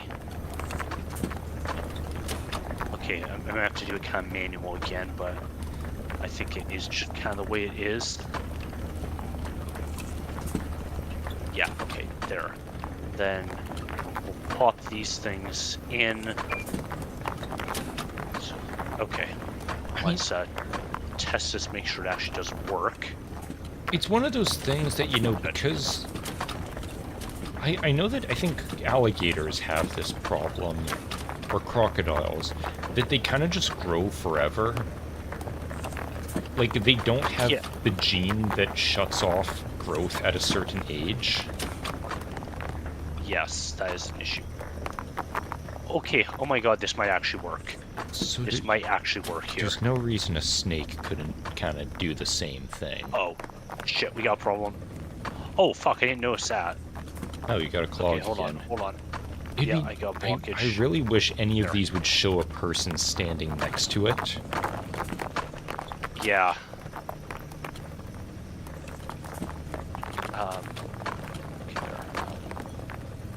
Where did I never notice that issue before? Okay. Oh, there's a person standing next to it. That is basically Titanoboa size. Maybe slightly bigger. How interesting, huh? So it's like, okay, that's a giant petrified snake. I don't exactly know how an animal petrifies. Well, actually, so here's the thing. It falls in water, and then is buried basically by sand and silt, and all its minerals get replaced. So, obvious question, follow-up question. Is this mud flood snake? Well, no. Exactly how many, basically, how deep would that water have had to be? That's the question.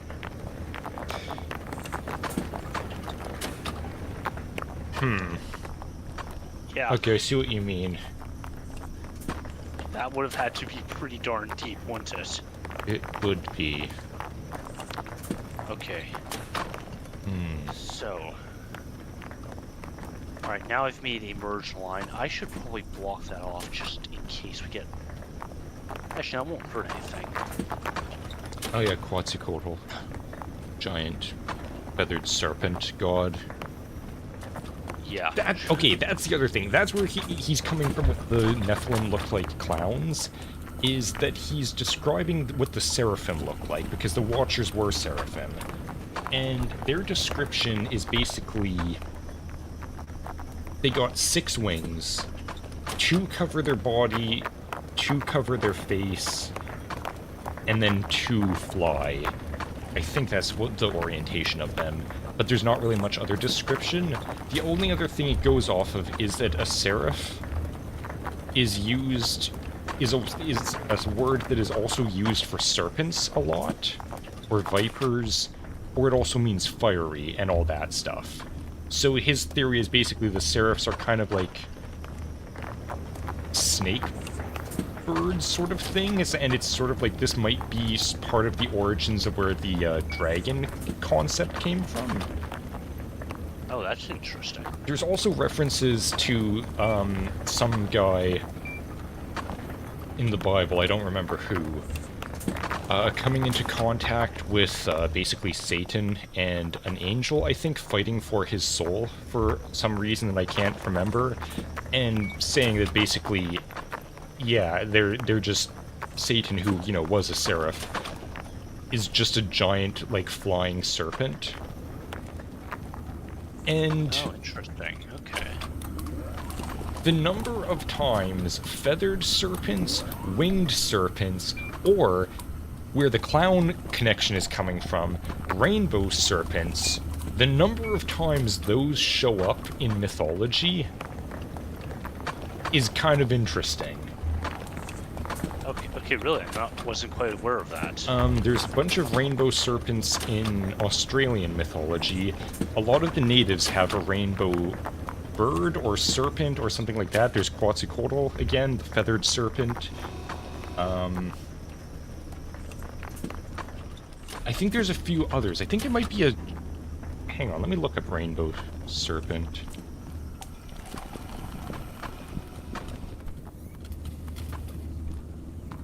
Okay. Aren't there like kind of...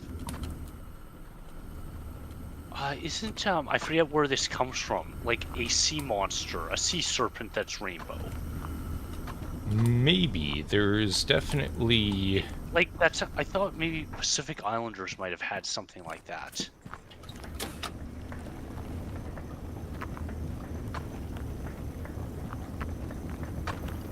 Could be. I think that was mentioned somewhere in the book. That might have been the Australians again? Or Papua New Guinea or somewhere around there. Okay, go. I'm just going... I also realized I completely misread the number there, but you know what? I think I'm just going to let it play.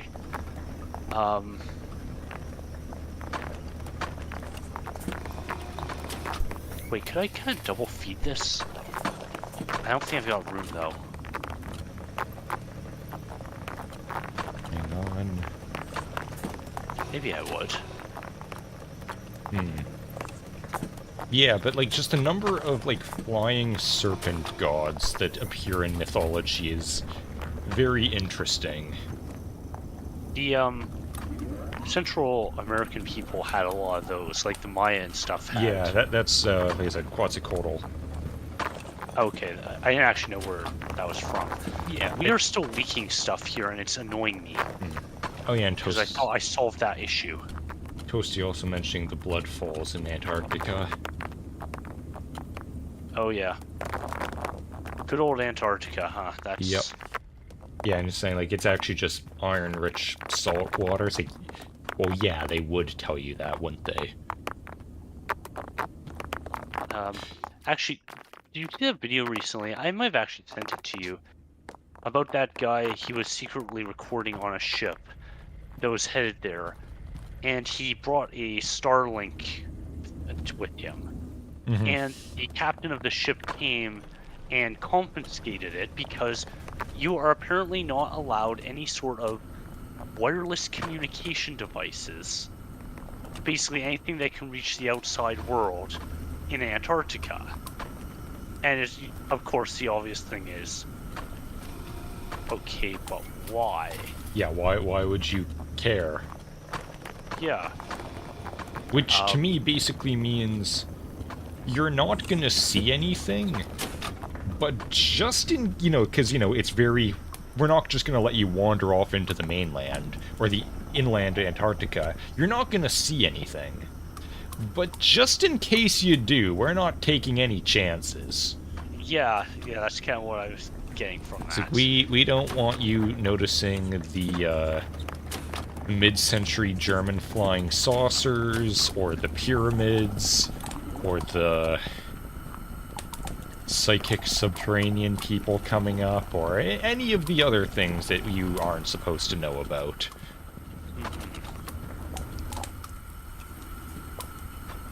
Okay, so this is kind of a bad thing for me to be thinking about right now. But I'm almost wondering, it's like, how easily could I retrofit these lines and have them all be blast furnaces? I couldn't tell you. I don't know what the criteria for that are. Well, I mean, they're fucking massive and they require coal. Oh. That's the issue. That is an issue. Now, well, actually, it's not really, because... I mean, I could potentially say... Oh, where's my coal coming out? That's a long way to reroute it, though. That being said, I could basically have it, like, bridge over here and go back there, so we have another coal line. There wouldn't be any need to retrofit the gold one, because I've already got a gold furnace over there. Unfortunately, though, the gold one is at the very end, so that complicates things. Well, maybe it doesn't, because I could just have them go over top. The issue would be getting the lines back. That's the big issue there. Because it would definitely make... At least I think it would make production go quicker. But at the same time, I don't really know if it would, because I'd basically need so much more coal to do it. But I think I've already got...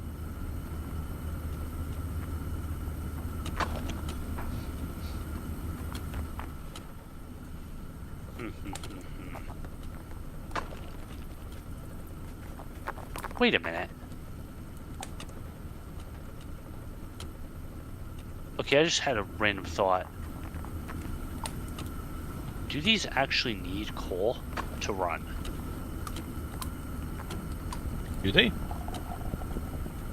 Well, for steel, obviously, but...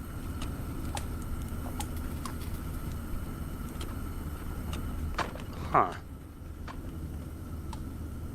Question is, how do I test that without causing a lot of issues?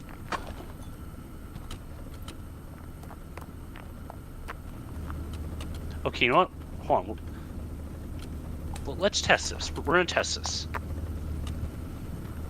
I'll just basically do that, and...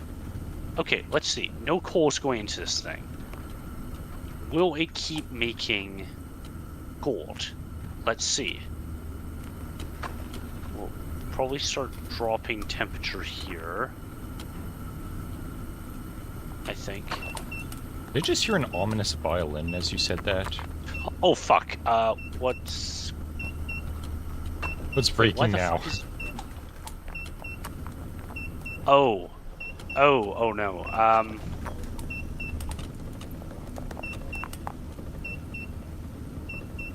Shit. Okay, hold on. Are horrible things happening? Dumb. I completely misinterpreted what line that was. Okay, get rid of that. There, okay. Sorry, rollers, I know I've completely fucked you up. Okay. There we go. Now it's going to the right spot. I think. Right? I don't know. I have no idea what's going on. Yeah. Okay. Okay, yep, we are dropping. Wait, actually... Okay, I was definitely overfeeding this furnace. 100%. I could probably split this line in half and easily have enough fuel. But that's kind of beside the point right now. Or is it beside the point? Okay, see, now my brain's ticking here. Okay, where is this line going? That's... Okay, yeah, that's going in there. I've seen that picture before. I could split this line up and have a dedicated iron furnace. Honestly, though, that doesn't help me much.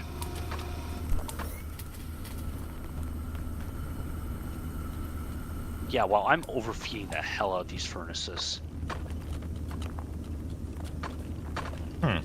That is very weird. So there's a forest in Poland called the Crooked Forest, where there's a bunch of trees that go kind of up out of the ground, immediately all bend north, and then kind of swoop back up, and they have absolutely no idea why it does that.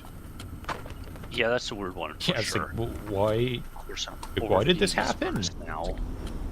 I don't know, man. It just does. Don't question it. we can't figure out how they did it or why they would do it. They just did. Yeah. Okay, cool. Alright, you know what? Screw it. Just for the time being, I'm going to buy another blast furnace because I realize just how much I'm overfeeding this thing. Oh, casting furnace, not blast furnace. Good chunk of money for that thing. I need to test whether this is going to work the way I want it to. Okay. Oh wait, shit, it's... Oh no, it's right there? Oh, this thing's just slightly in the way.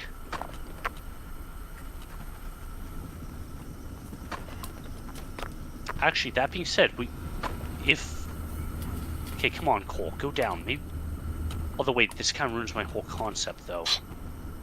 Never mind, Cole, stay exactly where you are. How can I fix this? I could literally just send it back slightly. I mean, it's annoying, but it would work.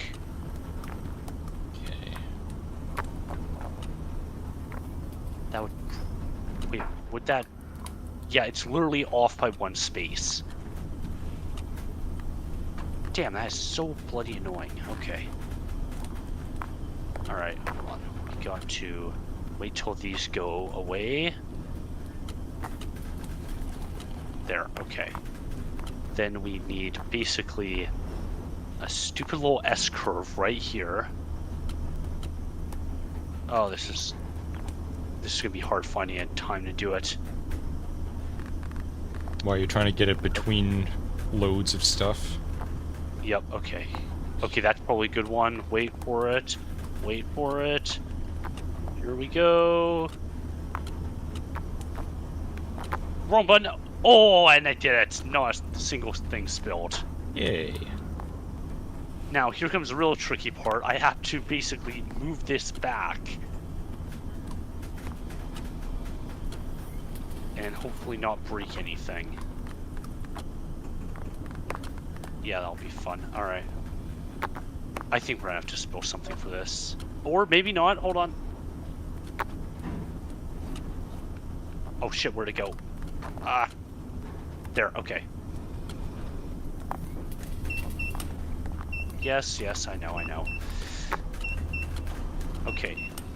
Now, in theory, I should be able to move this over one, which is what I need.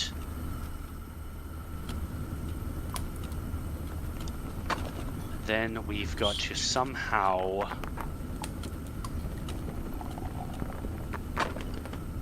do a splitter here. Whatever that noise is where it sounds like someone's pouring a glass of Coke, I recognize it. Oh shit, did I parent that to the wrong thing? Okay, is this still going? I don't think these things actually need coal. I think they just need it for steel. Okay. Gotta wait till it loads up a bit more. Why do I feel like gold has slowed down a lot? What's kind of scary about? Think about the absolute scale of mycelium networks. Yeah, those are kind of horrifying. Have you heard of Pando? What the heck is Pando? That is a tree that is a forest. I think I may have vaguely heard of this, yes. Okay, so it is a... Yeah, you don't need coal. Oh, cool. It's... Pando is Latin for I spread, which is a very ominous name. An estimated 47,000 stems that appear to be individual trees, but are genetically identical parts of a single tree connected by a root system that spans 42.8 hectares. Damn. So it's 47,000 trees that are all one single tree. That's pretty crazy, actually. Utterly insane. And it's just that thing of like, is this normal? Are there tons of these things all over the place and we just don't know about it, or... hang on. I mean, the other kind of scary one is, mushrooms and, like, fungal networks and stuff. Toasty was mentioning that with the fungal, mycelium. Yeah. It's like the Forest of Lothlorien in Lord of the Rings. Is that what it is? I didn't know about that.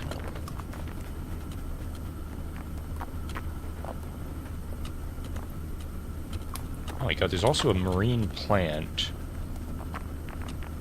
known as Neptune grass in the Mediterranean Sea, which is one of these clonal organisms, which are exactly that. It's just one organism that is branched into thousands, and it looks like it's, you know, individual things, but it's still one thing. Is a candidate for the oldest organism on Earth, which could be up to 100,000 years old. Crazy. It is. Okay.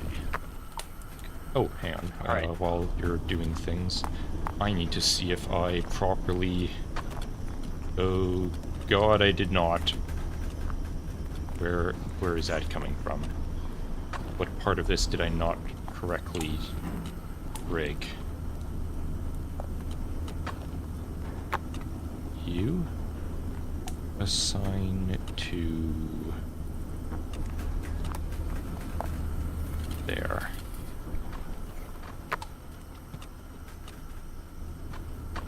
There we go. Everything's fixed. Theoretically, for the moment. Okay, hold on. I think I'm making something here. I don't really know how much this will actually help, but I'm doing it anyways. Okay. Is that... No, not the tolerable smart splitter. That's what I want. Okay. Slightly changing how this works here. Okay, so now... Boy, I'm gonna have to be bloody quick here. Okay, well that's contaminated, it's fine. That's also contaminated, but it's fine. Now we gotta see if this works. Okay. Because that's still getting a feed, that's...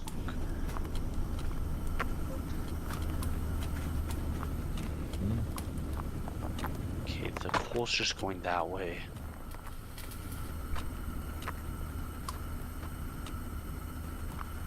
Oh shoot, I don't have any molds. Fuck. Okay, hold on. Okay, that might actually be working. There. One Okay. thing I did do wrong, though, is... Water's flowing in. thing is, this belt is going to get very congested very quick. I can imagine. Oh shit, we don't need gold ingots anymore. Okay. Oh, nice. Do we have a rod going?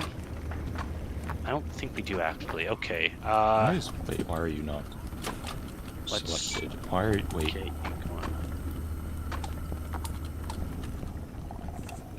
I don't think we got any rod going. No, okay.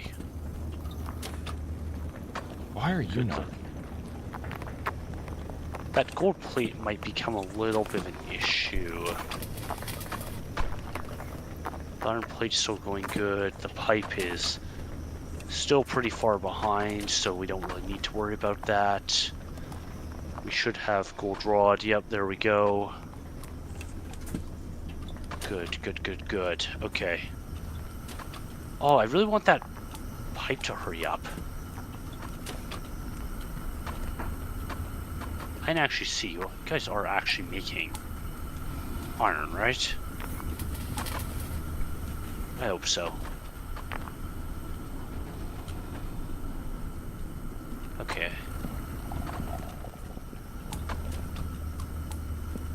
See, the funny thing is about this is it's like every time I kind of do a new playthrough, I learn something new, and it's like, okay, even though this factory, while it works very well, it's like I'm already in my head thinking, it's like, if I was to start over from scratch, what would I do different? And I can already think of a couple things. Okay. And yes, we are in fact getting iron ingots. Okay, that's fantastic, actually, And Toasty's... because I need that for a quest. Toasty's saying there's a humongous fungus in Oregon that spans 3.8 square miles. Is that perhaps Portland? It's, no, apparently it's something in... I don't know, not finding anything that's actual real pictures, but I could believe it. Yeah. One of the, it's quite amusing, a friend on Discord who, she actually recommended the, Nephilim books. Oh, did she? Yeah. I actually, informed her about mushroom music, and she had never heard of this before, and she kind of went down a rabbit hole on that. Which, I mean, I enjoyed it a fair bit, because, like, boy, it's rare that I get to suggest to you crazy schizo things you haven't heard of. Is she the one you've mentioned a few times who thinks space isn't real, but also that it is, and inside out? Yes. Cool. Yeah. Okay. Yeah, it is always fun when you're like, ooh, I'm now I'm the holder of esoteric knowledge. Yeah, exactly. Is there a way I can make a smart splitter here? What is all that on? Get out of here. No, no way, that one. Okay, the, No, I can't do that, damn it. I was just doing some spring tests, and it's actually looking pretty good. Let me just maybe Could I have a secondary coal line? speed it up a bit. I'm halfway tempted to do that, to be honest. Big issue, though, is I don't want it to get contaminated. Hmm. So I suppose the simplest thing would actually just be have it run under the belt. Probably, yeah. Oh wait, I need to... No, Or actually, maybe yeah, I could that's- literally just have it go down here. I mean, this area is pretty darn safe. Hmm. Yeah, I might consider doing that. We'll see. Did you lose... Oh, I was gonna say, did you lose sound, or were you just in a place away from all of the industry? Yeah, I was just kind of off in a quiet area. Okay, so gold's doing good. We got gold bars going. We have ingots coming out of there, which I should really basically get the new mold. Actually, why aren't I doing that?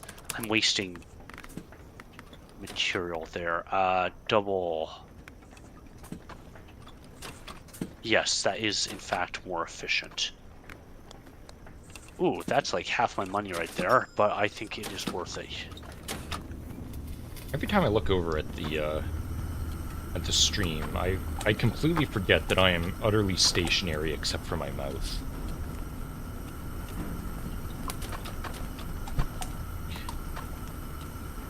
I still don't know why it's doing that. Do I have time before the next one? Yes. That's weird. It should. Why is there no bar here? Like, see, there's a bar on that one, but there isn't one over here. Weird. So That is weird. it's just a thing I'm kind of wondering about. What are your thoughts on the people who dismiss the, like, let's say, all the stuff going on in Antarctica, or the snake rocks, or all of that stuff? Like, because, you know, I guarantee anything like that, there's going to be 1,000 articles written by people saying, oh, here's this crazy conspiracy, and why it's not true, and then basically just say, well, the people who tell us things tell us it's not true, so therefore it's not true. Do you think... You're talking more like... Are you talking like more the people who are trying to maintain the status quo, or are you just talking about people who... Where the hell did that piece go? Basically the mainstream... Are you talking about, like, wait, like, kind of the, actually people? Yeah, like, basically the use... like, do you think they're... you know, trying to deny it because, like, no, we don't want you knowing the truth? Or do you think they're all just the people who say, well, the people with doctorates tell me that this is the truth, so I'm just gonna believe it without question, rather than thinking, hey, maybe there is a giant petrified snake in Thailand? I mean, there is, of course, a thing that, you know, extraordinary claims require extraordinary evidence, right? Sure. As for that in general, these are actually making things, right? Sorry, I know I'm kind of getting distracted here. I'm just watching this. I don't think necessarily that they're, I want to say, like, at fault. I think they,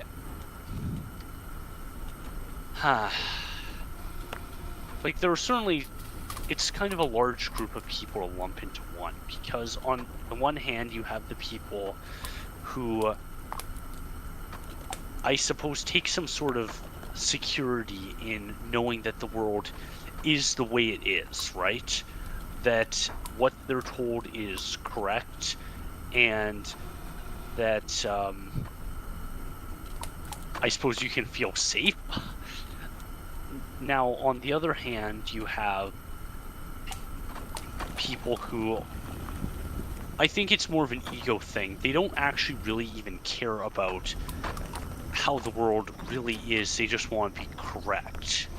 Yeah, like, they don't want to admit that someone else knows more than them and might be right. Yes. So, I think initially understanding what type of person you're dealing with is probably kind of the best way to start there. And, just quickly out to see if this is clogged up. No, okay, that completely fixed the problem. Now, of course, there's also the other thing of whether you... Because, like, there's a couple things I've been arguing with on people on Discord. Like, the topic keeps coming up. Not this in particular, but other stuff.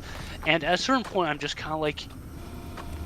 This person is literally never going to change their opinion, so why exactly am I fighting with them, you know? Yeah, I know. Those are kind of the problem of, like... You won't... It's like, even... See, the thing... Actually, part of the thing for me with the people who are extremely anti-conspiracy theory, like, I don't think they could prove whether those rocks are made of snake. Because if it's petrified, that means like all of the minerals in its body have been replaced with like calcified stone and minerals and all that other stuff. Like there's no actual, like petrified trees, there's no actual tree left. It's just mineral in the shape of a tree. So it's like there's no actual way of proving whether or not that was a living thing at some point. Other than... Actually, that's a thing. You can't get DNA from fossils, I don't think, because of that same reason, though, right? Because fossils it's like... fossils are different, though, aren't they?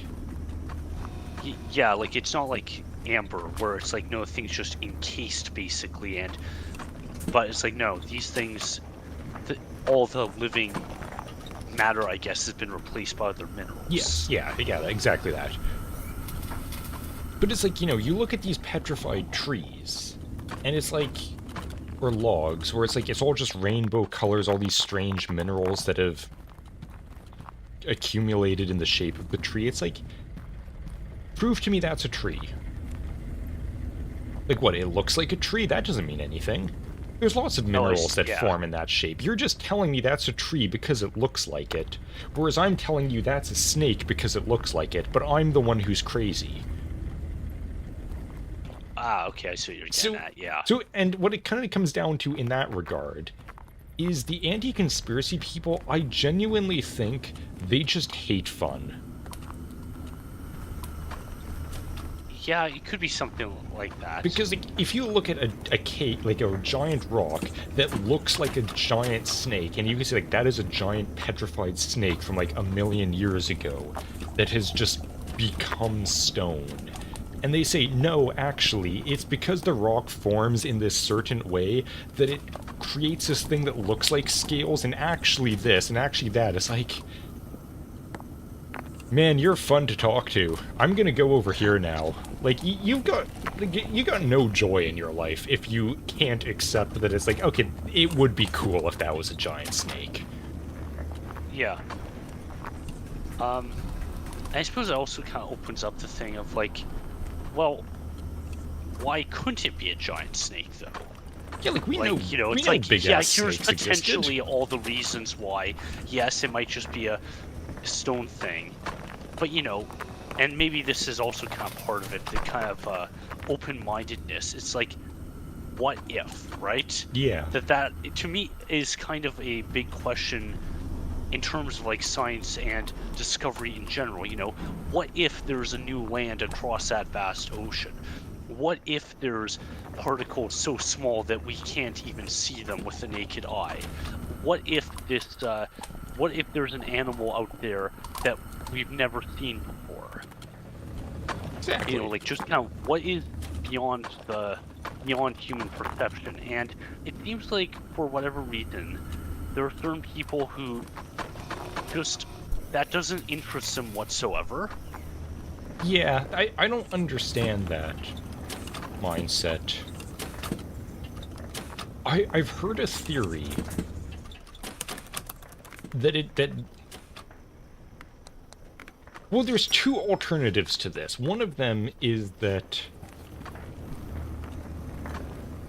humans had that, and that's why all of the other kind of species of, like, all the other sapiens died off. Because they didn't really have that desire to see more and learn more and discover more. But there's a lot of humans that don't. And yes, weirdly enough, I'm gonna try to figure out the best way of making this not sound racist. Alright. But it is kind of geographical. It's like, yes, the Europeans went out everywhere. Like, they were the ones who decided, I'm gonna go across that sea that looks completely impassable and there's nothing over there. I want to know what's over there. And a theory with that is, like, maybe it's actually the Neanderthals. Because Neanderthals didn't exist everywhere. They were a European-specific type of sapien. So it's like, maybe the interbreeding between humans and Neanderthals is what kind of gave them that kind of mindset. that's an interesting theory.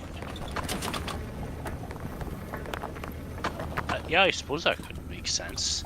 Actually, Toasty's saying that the reason that it might not be a petrified snake is because it's too exposed. But then again, there is just petrified wood all over the damn place. Like, there's just... Or the Badlands. Remember the Badlands in Edmonton? Yeah. Alberta? Well, it wasn't in Edmonton. Yeah, somewhere off in Alberta. Where it's like, there's just... You can just walk around. There's like, oh look, there's a dinosaur bone. Just, like, I think I found that at one point. It's like, oh look, there's a spine segment. Just laying on the ground. Like, oh. Okay. Yeah, it's like you don't have to... Drumheller, that's where it was. Yes, that was what it was. I don't know where Drumheller comes from, but it sounds dwarven. It kind of does, doesn't it? Yeah.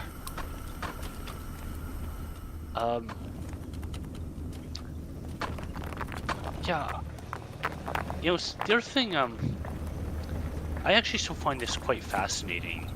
It's just, you know how, there was kind of that experiment they did where they gave a bunch of researchers all these bones, and it's like, okay, make up the animal, and they made like hippo bones into like basically like some sort of dinosaur-like thing. And was this wait, was this the one where it's like sketch out the animal these bones are from? Yeah, I think it was something like that, and it's like, okay, you guys actually legitimately might not have no idea how these creatures actually looked like. Yeah, that is kind of the weird thing, is... I think up until recently the image of dinosaurs has changed, because it's like... A lot of you guys didn't really take into account that there is... muscle on top of this animal. Hang on. Yeah. So one of the big things... Did I just contaminate that? Is... No, it'll come back around. Like how the... Oh god, that just reminded me of a thing that's, might be fun to annoy Toasty with. Sorry, just... Yeah, muscle and fat. Yeah, they don't know what kind of fat composition the animals have. So I'm just reading another thing that said, it would be super cool though, yeah, because the giant snake is awesome. So someone in a Discord server I'm on brought up the space wolves. And sorry, the space wolves? yeah, you know, the Vikings. Warhammer space Sure. wolves. Oh, okay, sorry, yeah, continue. What did you think I was talking about? I thought you meant legitimate wolves from space, but... No, not yet. It's too far back to find. But basically, because of the way... There's this thing with the space wolves gene seed being faulty that for some reason they have a tendency to, like, turn into wolves. Ah, I found it. Like, they just turn into kind of werewolf people, and then I think they turn into full-on wolves. And there's a thing, like, it's saying that their planet is Fenris. That there are no wolves on Fenris, implying that all of the wolves there are actually, space marines who just turned into wolves. Interesting. However... The thing that people noticed about all of the depictions of them and how they've got, like, wolf skulls and all that all over them is wolf skulls have a pointy top. Like, they've kind of got this fin that goes up in the middle of it, and it's... And none of them have that, really. However, a raccoon skull looks exactly the same as a wolf one, except it's got a rounded top. So basically, there are no wolves on Fenris because they're actually raccoons. Like, looking at all of the skulls in the art, it's like, those are raccoon skulls. That is not a wolf. That's kind of funny, actually. So... Does it actually have any kind of wide implications for the universe, or is it just kind of a funny fact? I think it's just that whoever was designing them thought that wolf skulls looked kind of weird. So they decided to change them slightly and didn't realize that they were creating a raccoon skull. So it's like, Okay. that's not a wolf anymore, you idiot. You created a raccoon. That's really amusing, actually. I thought you were gonna say it's like, well, maybe the reason the wolf skulls don't have that fin is because they're all former Space Marine wolves. Yeah. Maybe those ones outcompeted all the other ones. Yeah, like it's some So kind there are of... no legitimate wolves anymore. Yeah, like there's some kind of half-human, half-wolf skull type thing. I prefer the like, they said they're actually just raccoons, and they don't have the right skull. Hang on. Toasty reminded me of something hilarious. When Alright. he mentioned the whole thing of, like, they don't have, you know, fat and stuff doesn't translate. You know, like, it doesn't come over in, fossils or skeletons or anything like that. Another thing that doesn't come through is feathers. Yes, which is kind of behind the dinosaurs were actually just giant bird things, right? One of my favorite images someone drew that I'll pull up on stream now in a moment after I send it to you. Alright. Is this. Let's see here. Yes, I have seen that picture before, and Like, it's hilarious. That is kind of the thing. It's like, you really can't prove that that's not what they looked like. No, you really can't. Because birds are tiny little things. They were so tiny under all those feathers. It's like, you... Yeah,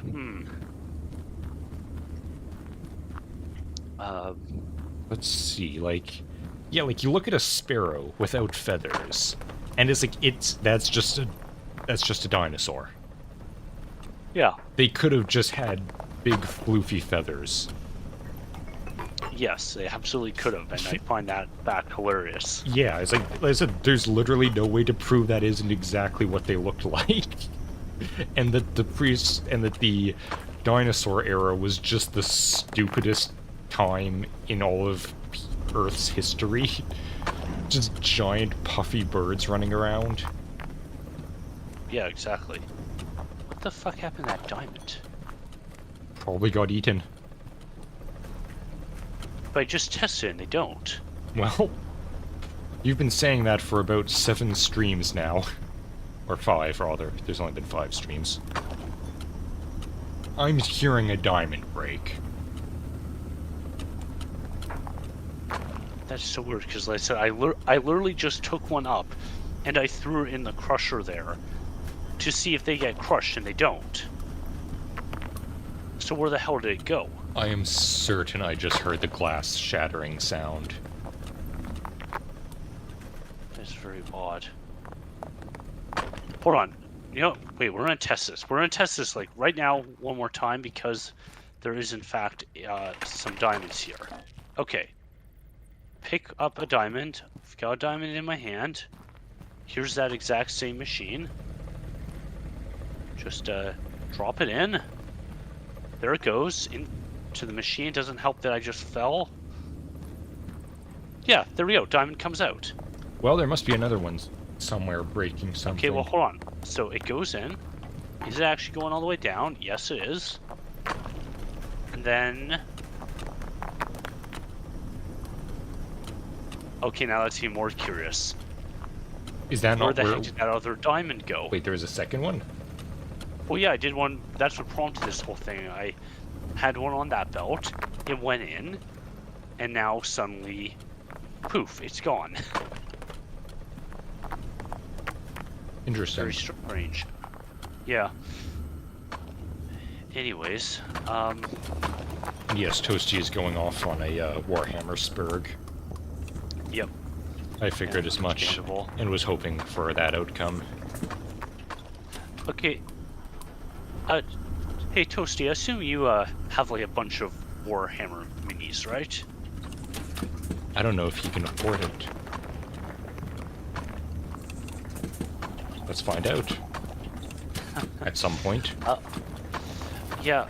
Okay, because regardless of your answer, something that just kind of I realized recently is just how absurdly cheap resin 3D printers have become. Like, they are no longer thousands of dollars, they are hundreds of dollars. Like, some of them are like less than $300. Really? Yes, and of course my immediate thought was, if you are buying like Game Workshop minis or other ones, you could spend $300 pretty damn fast. Now, Wait, of how course much? Sorry, how much money? you can get them for sometimes around $300, like the really small ones.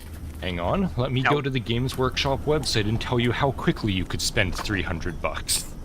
Okay, actually, let's say you know what? Let's just say $500 because of like resin as well, and technically you should cure them as well, but you don't need a machine for that, or technically for washing either. So, yeah, you know what? Let's just say $500 flat. And again, like the amount of resin you can buy, you could probably make, I'd say a good like, probably 30 little guys. So, depending on the one you're getting, let's see, 1, 2, 3, 4, 5, 6, 7, 8, 9. 1, 2, 3, 4, 5, 6, 7, 8, 9. Stuck. Okay, so...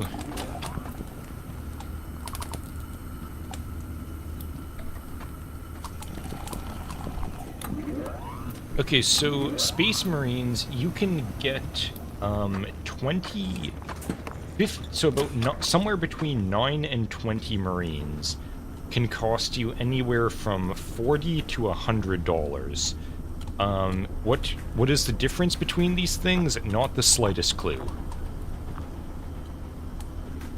But that's generally the range you're going for. It's like... I mean, sometimes you can have like, oh, here's a single mini for $29. Oh wait, this is pounds. Hang on. Yeah, that changes things quite Switch to significantly. real money. Oh. You can't really say that when with Canadian money being Yeah, what it is. no. If anything, I'm switching to faker money. Yeah. Okay, so... So some kind of like important Marines or... Okay, so a combat patrol, which looks like it's about 15 to 20 Marines, $200. Yeah, so it's like you're already kind of getting in that price range. You think you're getting within that price range buying Space Marines? Are you forgetting that they're unpainted? Oh yes, the paint. Well, you'll have to buy those regardless anyways. Yes, true, but my god, the paint. The paint, Yeah, a single pot paint. of paint costs almost, with taxes, $6 at least. Fuck. Okay, And so you're gonna need like 20 of using those. the printer ink mentality then, huh? Yes, the paint is actually the problem. Yeah. And also Toshi doesn't have them. He inherited some old Chaos models. Oh, but they are lost to time. Okay, never mind. I liked the old models. They were so goofy. They were quite goofy, yeah. Keep it still working. But yeah, let's see, let's just see some random things, like, Astra Militarum. This arm pipe is taking forever. Good god, some of these, like, a single commissar goes for $50. Holy okay, so you could actually... You can actually get through that budget of $500 really quick. Yeah, it's like, what is this criteria? So, a combat patrol, which has... Let's see, what are we looking at here? Uh, 10 cavalry, apparently. Interesting. And looks like 1, 2, 3, 4, 5, 6, 7, 8 kind of heavy troopers. 6, 7 or so normal soldiers and a sniper. So that's like what, 8, 16, 26 soldiers. Goes for $205. Alternatively, you can just get a pack of 10 soldiers for $64, or a command squad of 5 soldiers for $57, or a single commissar for $50, or 2 field ordnance batteries for $70. What is this pricing scheme? I don't know. This is so all over the place, it's completely incomprehensible. Yeah, I was trying to think, like, there were so many different words I was trying to figure out. It's like, inconsiderate? Technically correct, but not the word I'm thinking of. Yeah. And actually, and here's the other thing as well, with, like, resin printers, is it's like, they give you options that you don't actually have with minis. First of all, it's like, you want to make your guys look slightly different, or add stuff to them, or even add stuff that Games Workshop doesn't even make anymore. Well, you can just do that. Yeah. You, and here's the other thing, different materials as well, even though I'm not sure you might necessarily want to do this, but it's like, you can technically, this would be quite cool actually, you can get casting wax as well, which means you can actually make metal Space Marines. They used to do that. Oh, like they used to be like tin and stuff at some point? I think copper, because they could get more, not copper, brass. I think it was brass. Okay. Something like that. Because they couldn't, that was, I think, before the technology existed to, you know, mold out of plastic something sturdy enough while maintaining as much detail as you wanted.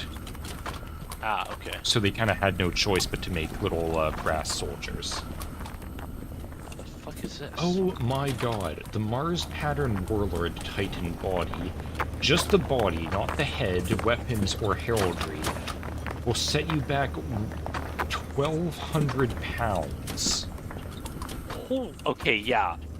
And again, like, some of these enclosures, like the printing enclosures on these things, are quite massive actually. Now, you might have to go up in price a bit, but it's like, well, actually, here's another thing to consider. Good god. These print beds, you can sometimes fit like the really small ones, you could probably fit like 9 like infantry just in one print, and you really should do that because yeah, that's more efficient. It's more efficient. Oh my god, I'm sorry, Tosi, you think that's bad? That exact thing you were just looking up, $2,500 Canadian. Holy shit. What is that, like 5 3D printers? 3 at least, right?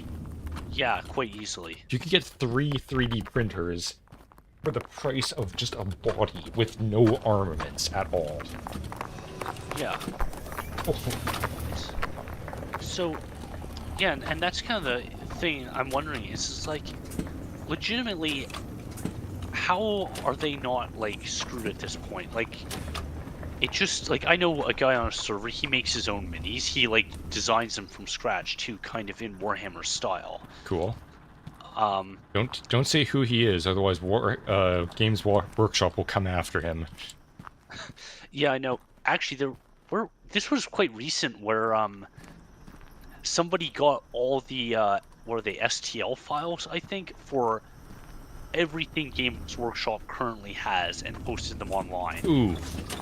Now, of course, Games Workshop took down the most obvious ones, but it's like, people still have the files somewhere. You just have to ask around enough areas, and someone will give you the files. Yeah, you'll find someone in the back alleys of a Discord server who will hand them over. Yeah, 100%. And I said, it just kind of makes me think, it's like, it just kind of seems like a no-brainer at this point. Like, now, of course, the thing is, like, well, you won't be able to play an official Games Workshop tournaments, but it's like, yeah, but there's already so many stupid rules for that. And I think they're even trying to crack down on on tournaments with prizes that don't involve them, which I would argue, it's like, how can you possibly enforce that? I don't know. That's just stupid. There's so much bullshit with them. Have you seen the thing that they were trying to argue because, you know, they're changing the lore constantly and making it worse? That it's like, oh, that's not what's important. Like, why do you care about the lore? We're a plastic toy basically, the lore is meaningless. You're buying plastic toys. And it's like, excuse me? one of the big examples someone showed from that was like, here is 2 Marines in Iraq in 2000 whatever, playing Warhammer with just a bunch of rocks and bullet casings as the pieces. And just a random stick to measure things out and all that. It's like, they don't give a shit about the miniatures. There is a thing, I think it's called Poor Hammer, where they just basically cut out the image of the Marine from their website, cut it out with an X-Acto knife, and then just stand it up as a little paper cardboard cutout. Yeah. It's like, the miniatures are meaningless. It is the lore that people come for. It's the universe that captivates people. Yes, and to that, there's also, of course, the other thing is, it's like, you guys realize that just because of resin printers along with other things, you could very quickly find yourselves out of business because people are like, screw it, we don't want to support you anymore. We're just going to make our own. I mean, the thing that they need to worry about is with what they're doing to the lore and the rules, because the rules are getting just as bad. Like, they're basically dumbing everything down so that there's no differences between any of the factions, because God forbid someone has a powerful build or something. Basically, it's like everyone's at a certain point just gonna say like, alright, I preferred version 3 or 4 or 2 or whatever.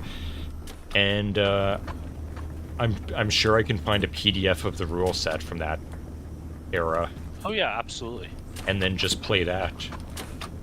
And yeah, I mean, it's the same thing kind of with Dungeons and Dragons. Like, there's people like, that's a whole other thing, but it's like, yeah, certain people prefer the other older rule sets and stuff, and it's like, there's absolutely nothing wrong with that. If you want to play with those rule sets, you can. Like, so that just reminds me of this video I was watching of a guy reacting to oh, what was it? Some YouTuber who was like, you know, completely tuned out of all the things that was happening, and just like, oh, why do people want games to fail now? Like, don't you want more, you know, completely missing the thing of like, games are getting horrifically worse every single hour, basically, and all this stuff. Like, don't you want more games? Like, do you really just want to play the same old games over and over again?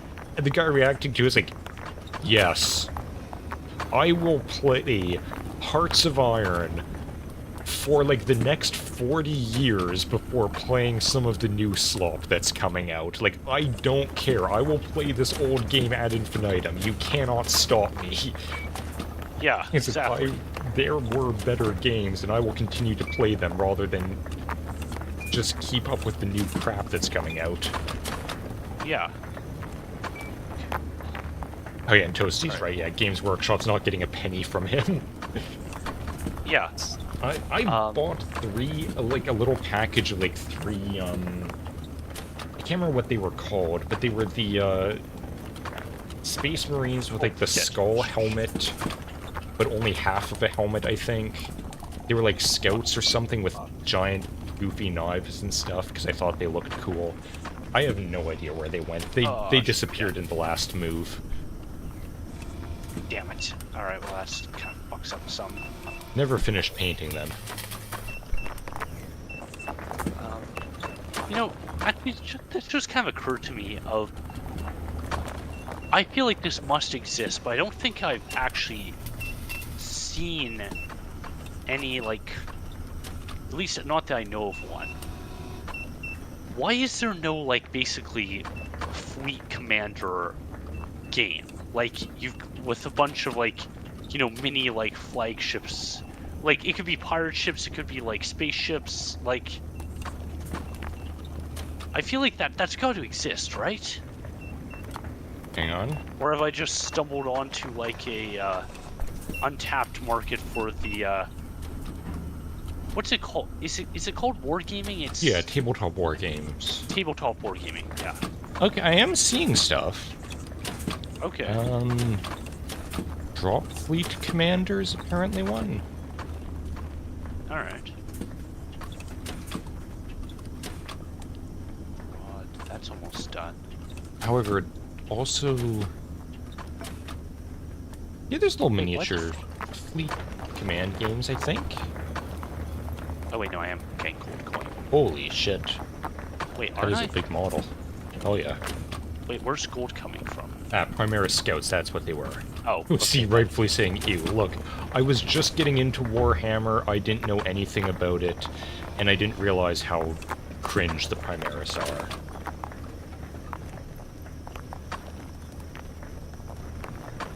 Oh, speaking of kind of leaks and stuff, I just want to bring up, because I find it quite interesting.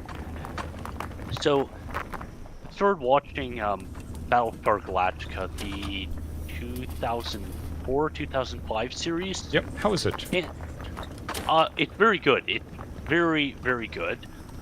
A few of the effects look a little bit dated, but other than that, it's very good. It's very, very well written. And it's kind of, it's another one of those things that just, it's kind of adding to my thing of, it's like, man, what happened? It's like, TV used to be really good, you know? Yeah, like everything... I mean, that's the thing one of the guys I watch a fair bit,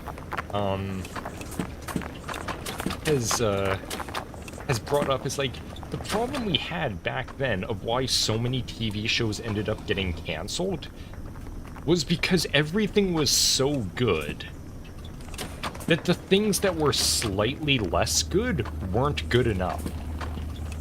Yeah. Like, the problem was, it's like, everything was just so amazing that some people just couldn't keep up, even if it was still amazing. Yeah. Which is a crazy thing to think about, but... Yeah? But yeah, like, everything back then was awesome. yeah, and it really makes me kind of angry at the whole thing of, it's like, you know, people are like, oh, TV was always like this, or you're complaining about something that's always happened. It's like, you shut the hell up. Like, it was good at one point. We are not wearing nostalgia goggles. We are... This is how it was. Did you see the Harry Potter thing?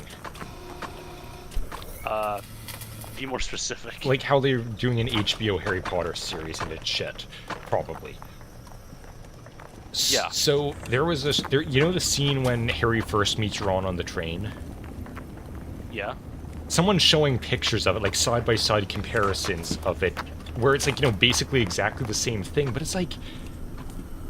This is like the most nostalgia bait show you could have, because you're just copying it pretty much.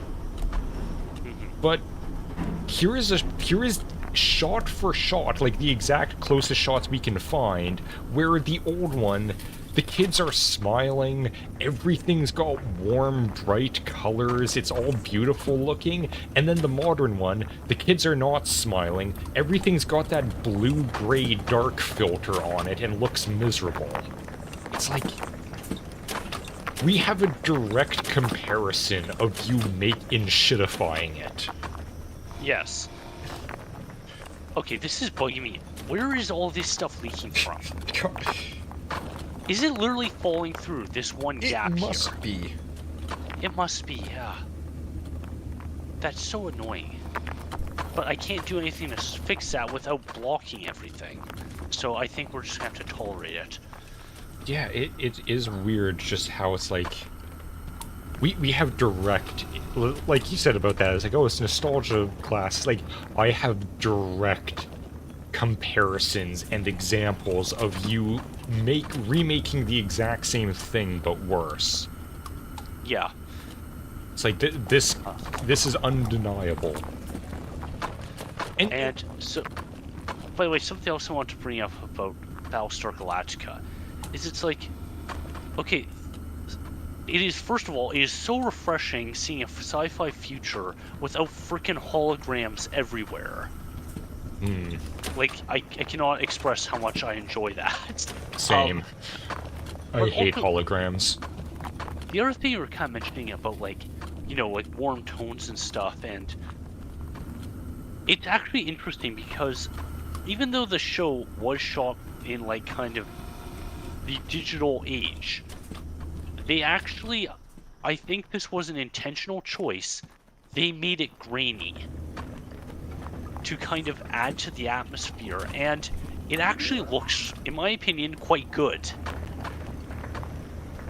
Let me look up, let me just look it up. Take some screenshots. Oh!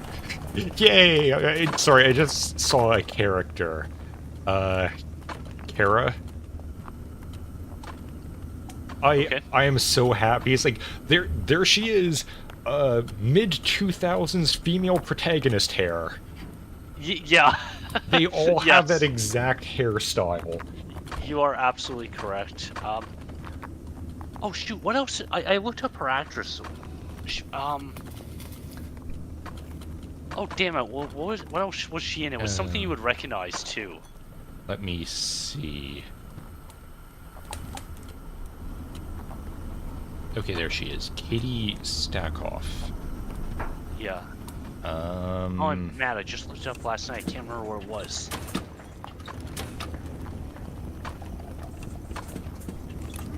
So she did a couple movies where it seems like it mostly voice acting. She was in she was in Riddick. Oh, I remember. Bo-Katan. That's who you would recognize her Wait, as. really? Yeah, from like live action and voice. Hang on. She was in Halo 3? Yeah. I think She's just voice, yes. She is female Marine number 3 in Halo 3. Alright then. And I just want to... Man, okay, one thing I will say for her... Man, she aged well. Yeah, she did. She aged very well. That is... hang on. So, 2025... where is it? Yeah, 20 years later. It's like, good God, you aged really well. Yeah. It's like I was Lord of the getting Rings. worse. They legit had to make filming techniques to film it. Things that are staples of modern filming. Yeah, exactly. Like their perspective stuff that they had to deal with. Oh, I watched a whole video on that recently. It's such a cool video. I'll maybe send it to you after stream. Okay. See, that's actually... I don't think I can't remember if I mentioned this before. I finished reading Frankenstein. Oh, you did? Nice. So, there is this thing called... I don't know what it is, but there's this quote... I don't know who it's from. But it's the gayest shit I've ever heard. So, Alright. It's knowledge is knowing that Frankenstein is not the monster. Wisdom is knowing that he is.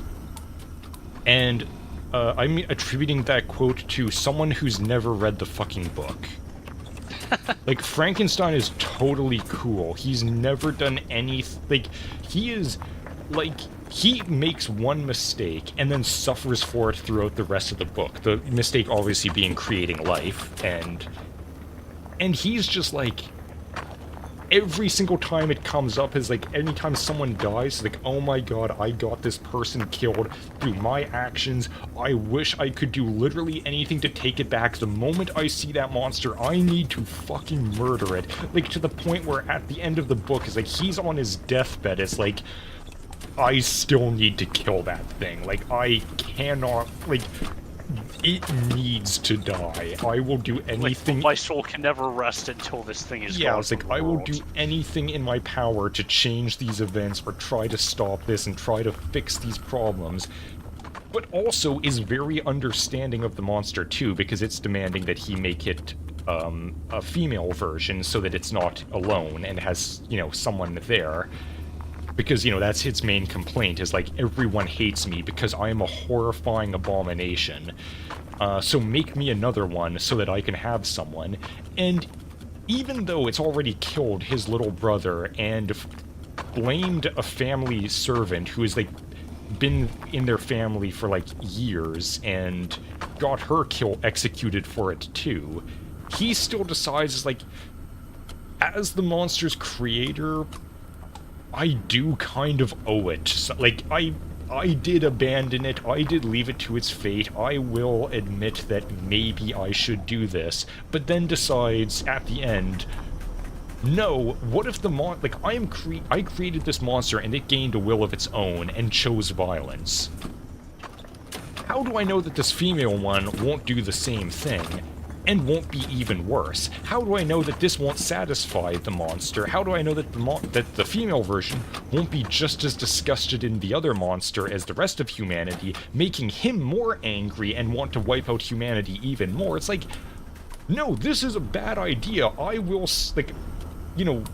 I will suffer the consequences of this, of not doing the monster's will, rather than endangering all of humanity, because the monster does basically say, I'm gonna wipe out all of humanity if you don't do this. Alright. So it's like, he is doing everything in his power to say, like, yeah, this thing absolutely needs to die, and I will try to right this wrong that I have created. And whereas the monster is just pure evil. Yeah. Like, there is no redeeming qualities to it, and it's almost like the demons from Frieren, where when Frankenstein is dying, he's telling, like, the ship captain who found him is like, look, if you see the monster, like, I realize that you're planning to go back to England instead of further north, because that's what they're doing, trying to go to the Arctic. He's like, look, if you see the monster, kill it for me. Like, do not listen to it. It is a very eloquent speaker. Like, it uses, exactly like the demons, like, it will use its language to deceive you. Do not listen to it, kill it. And when the captain does see it, it's like, it does start talking eloquently and acting like, oh, I was actually the victim, and, you wouldn't understand and all this. It's like, he's making a fair argument, but also his creator did warn me of him doing this exact thing, so I'm not gonna listen. It's like, yeah, basically the monster is, it's like, oh, that's a problem. Yeah. Just having to catch it in time. Yeah, so I just thought that was a funny thing. Also, it just reminded me of the Nephilim again. Actually, no, what I was getting at is Guillermo del Toro loves doing practical effects, and he made the Frankenstein movie fairly recently. It is not even close to the book. No one gets the monster right. The main thing being size. Because it's like, How big is it described? very specifically 8 feet tall. Alright. Which, I looked up, what is the average height of a 1700s Swissman? Because that's what he is, he's Swiss. And it's like 5'6" or something. So, that is a 3-foot height difference between him and the monster. And it's like, wow, God, that would just look so cool on screen. Like, the conversations they have, just like this giant thing towering over him.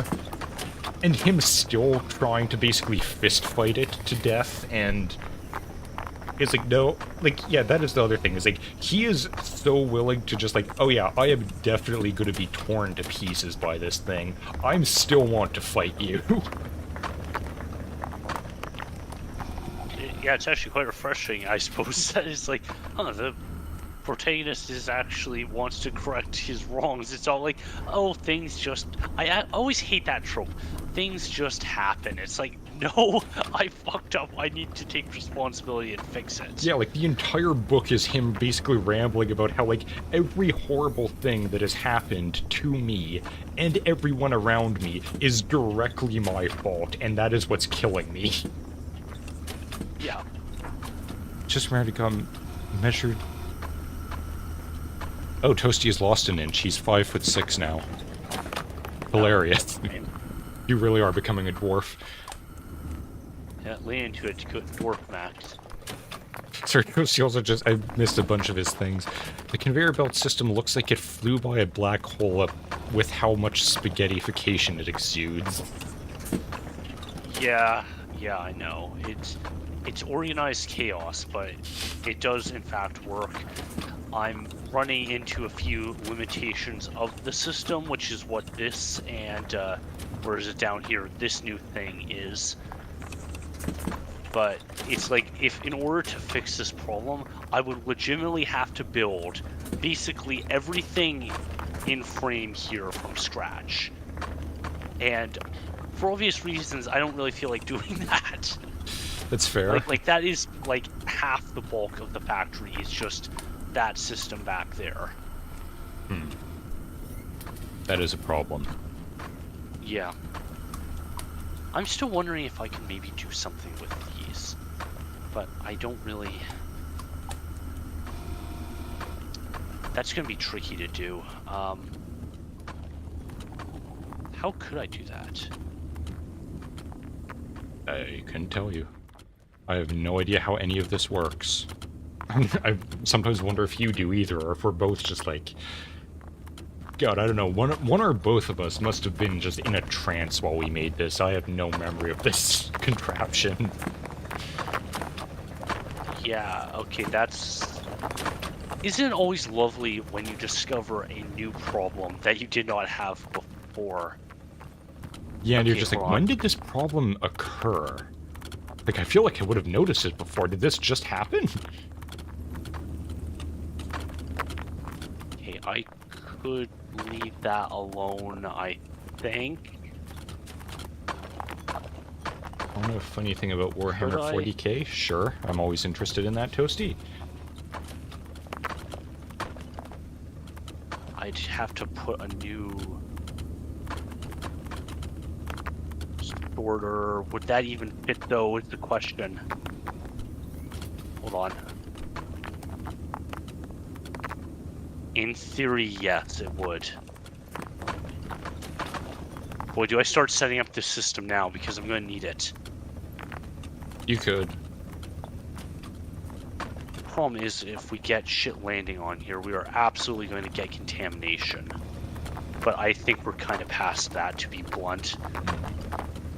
Actually, I should not have that placed now because if there is contamination...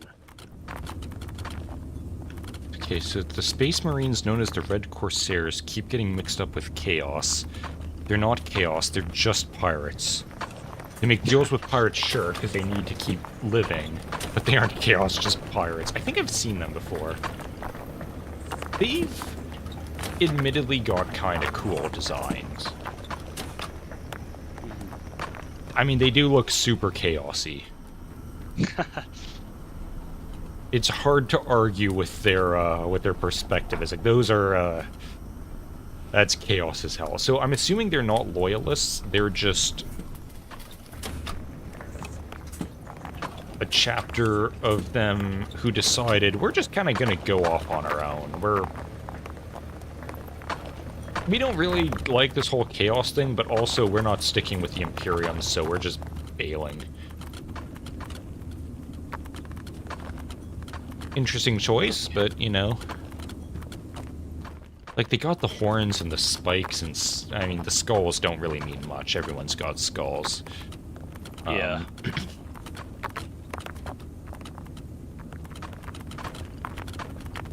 Okay, come on, yeah, break in the... Okay, yeah, here we go. We got break coming up. Okay. There. Okay, this is future-proofing. We're doing some future-proofing here. Good. I feel like that should have been a priority a while ago, but, you know, better late than never. Yeah, we're way past that, buddy. We are way past that. I'm always short on lids. I need to get more lids. I just saw them. Let's add a couple more of those, and there. Okay. I need one more, otherwise it's uneven.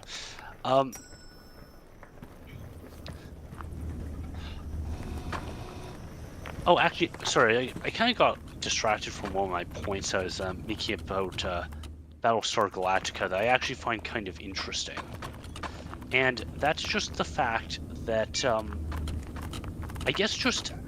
So there's kind of been a discussion lately happening in regards to, like, just TV and film now, that having stuff in, like, basically be super sharp and always in focus and stuff.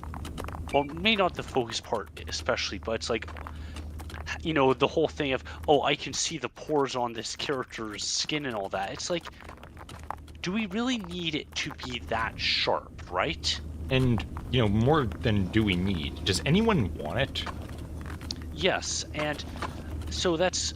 I didn't actually realize that this is something photographers have known for a very long time, which is why they have what are called black mist filters, or they also use white mist filters, which can also be called where they like cinematic filters, or they have other names for them. But basically what they do is they allow the same resolution of the camera, but they basically take the hard edges off stuff.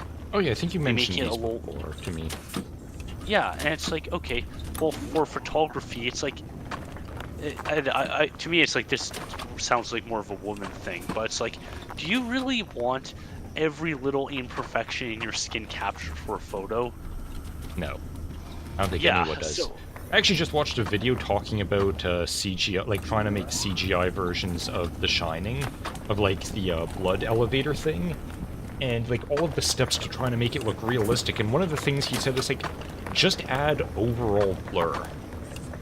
Just make everything slightly blurry, because no camera is perfect and gonna get perfectly sharp detail, which is exactly what you get with 3D stuff. So just add a bit of blur. It's like, yeah. It's one of those funny things, like, everyone knows it, but most people don't actually do it. Mm-hmm. And the other thing is, like, well, the filter stuff as well, it's like, in Battlestar Galactica, like, the grainy film effect. It's like, there is absolutely something about having a kind of grain to it that actually makes it look better and more natural. I think I'm sure I've told you this before, but have I mentioned that when I make some thumbnails for videos, when I'm just making random, you know, for just random one-offs, one of the things I do is like, man, this looks like crap. I'm gonna add some grain to it. It doesn't look like crap anymore. Yeah, that's all I do. I just add a layer, give it like I think the overlay blend mode, and then just like 50% opacity or something, as like, it looks perfect. Yeah. You can't tell how shitty it is anymore. Yeah, and it's actually, like, there's more... I watched the whole video on this, and one of the ones they brought up was Dune. Dune actually does... So, how they filmed it, from what I understand, is they filmed it all on digital cameras, probably like some REs or something, and then after they did it, they actually finished all the special effects and stuff, got that all done, and then after they did all of that, they then transferred it to, like, physical film, and then they transferred it back to digital, obviously, for release. And I find it quite fascinating that they did that way, because, well, first of all, I can understand why, and I think I've actually talked to you about this. It's like, as someone, like, I know you don't do a lot of, like editing and special effects. Well, lots of editing, sure, but like compositing and special effects stuff.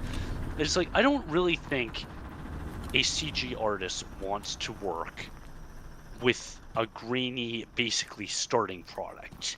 Probably They, if not. anything, they want something very sharp and very easy to basically tell if it's looking good and whether or not you fucked up. Yes. Now, and of course with Dune as well, is it's like, well, they actually did go out to the desert and film. There's a whole thing of having a moving part camera with, like, you know, film in a dust-filled desert. You really do not want that. But the Which is funny when you think of coming Lawrence of Arabia. Yeah, I know. Like, we had no Actually, choice. I would wager they had a lot of issues. I don't know if there's how much behind the scenes stuff, but I guarantee there were so many issues with sand in the camera. Probably. Anyways, getting back to the whole thing of the fact that making it look grainy and on film was an intentional choice by the director, and regardless of how you feel about the new Dune movies, I don't think anyone can deny that they are bad-looking movies. They look amazing. Like, from just a visual standpoint, they are absolutely gorgeous movies. Okay, I have a question. Because you've read all of the Dune books now, right? Or at least most of them? Not all of them, but yeah. So I've got a question. I've seen so many memes about this. And I think I saw him in the trailer for the third movie, because I just actually watched that today. Someone was saying that, and I want you to explain what the hell this means. That the reason, someone was saying, like, the reason that they decided to, that this is going to be the final Dune movie is because they're too much of cowards to show Duncan, Idaho clones getting murdered by a giant worm for 5,000 years. What the hell does that mean? Alright, well, obviously you saw that Duncan, Idaho was in the trailer. Yeah, right? I was like, that. I think that's him. Technically, it is, but also it isn't. So what, did right, Paul so just Dune feel bad about spoilers- him dying and decided I'm gonna clone him forever? So it wasn't actually Paul who decided this. How much do you care about spoilers? Obviously, chat can just click away. Not much, because I'm so many books behind getting back into reading Dune. I'll forget about it by the time I get there. Also, the memes have probably already spoiled enough. Okay, so, alright, so yes, final spoiler warning for people who haven't read the Dune books. So, the reason Duncan, Idaho is back is because he is what's called a Gola, which is basically, it's a clone, but a clone specifically from the dead tissue of basically a dead body. So it's like not a clone that was already alive. It's like we found your corpse and cloned it. Yes. Now there are some interesting things about that, because you are actually as well cloning the brain as the person has died. So they actually still have all of their skills, and while memories, sort of, and also not, that's kind of a bit of a weird thing of the process, but anyways, the skill part is exactly why Duncan became one in the first place, because when he was killed by the Sardaukar commander who was there realized that just, holy shit, this guy is probably one of the best fighters we've ever seen. We should get this guy to basically train our forces. So they basically saved his body in a cryopod and delivered him to a planet that specializes in creating these Golas. And this was basically forgotten because Golas take, I think it's like somewhere around like 2 to 3 years to create. Don't quote me on that. Okay, so basically they kind of like, well, the God Emperor, or the Emperor of Mankind's gone, new emperor came in, everything kind of got forgotten. Yes, and that's what happened. And then they basically rediscovered him, and then they decided to use him for a conspiracy against Paul, the new emperor. And I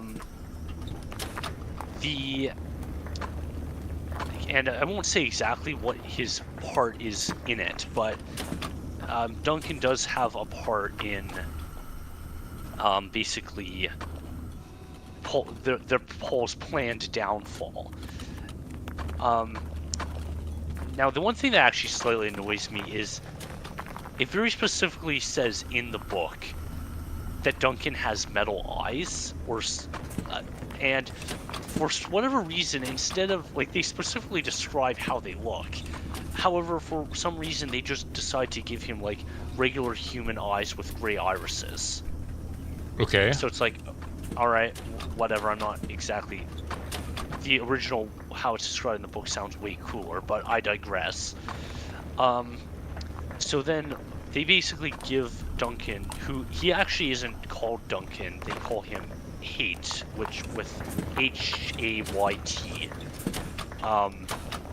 and basically give him as a gift to Paul, you know, sort of a beware of Romulans giving gifts type thing.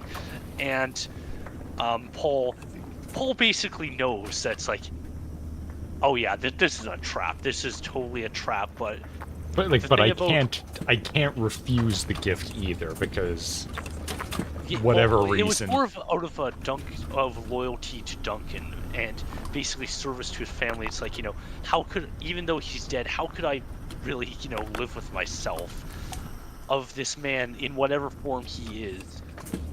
How could I really send him away? Yeah, fair. And let's see. So anyways, the whole killing him over and over again with the God Emperor. So that is not Paul's doing, obviously. Paul does not become the God Emperor. Yeah, that's Leto the second. Correct, yes.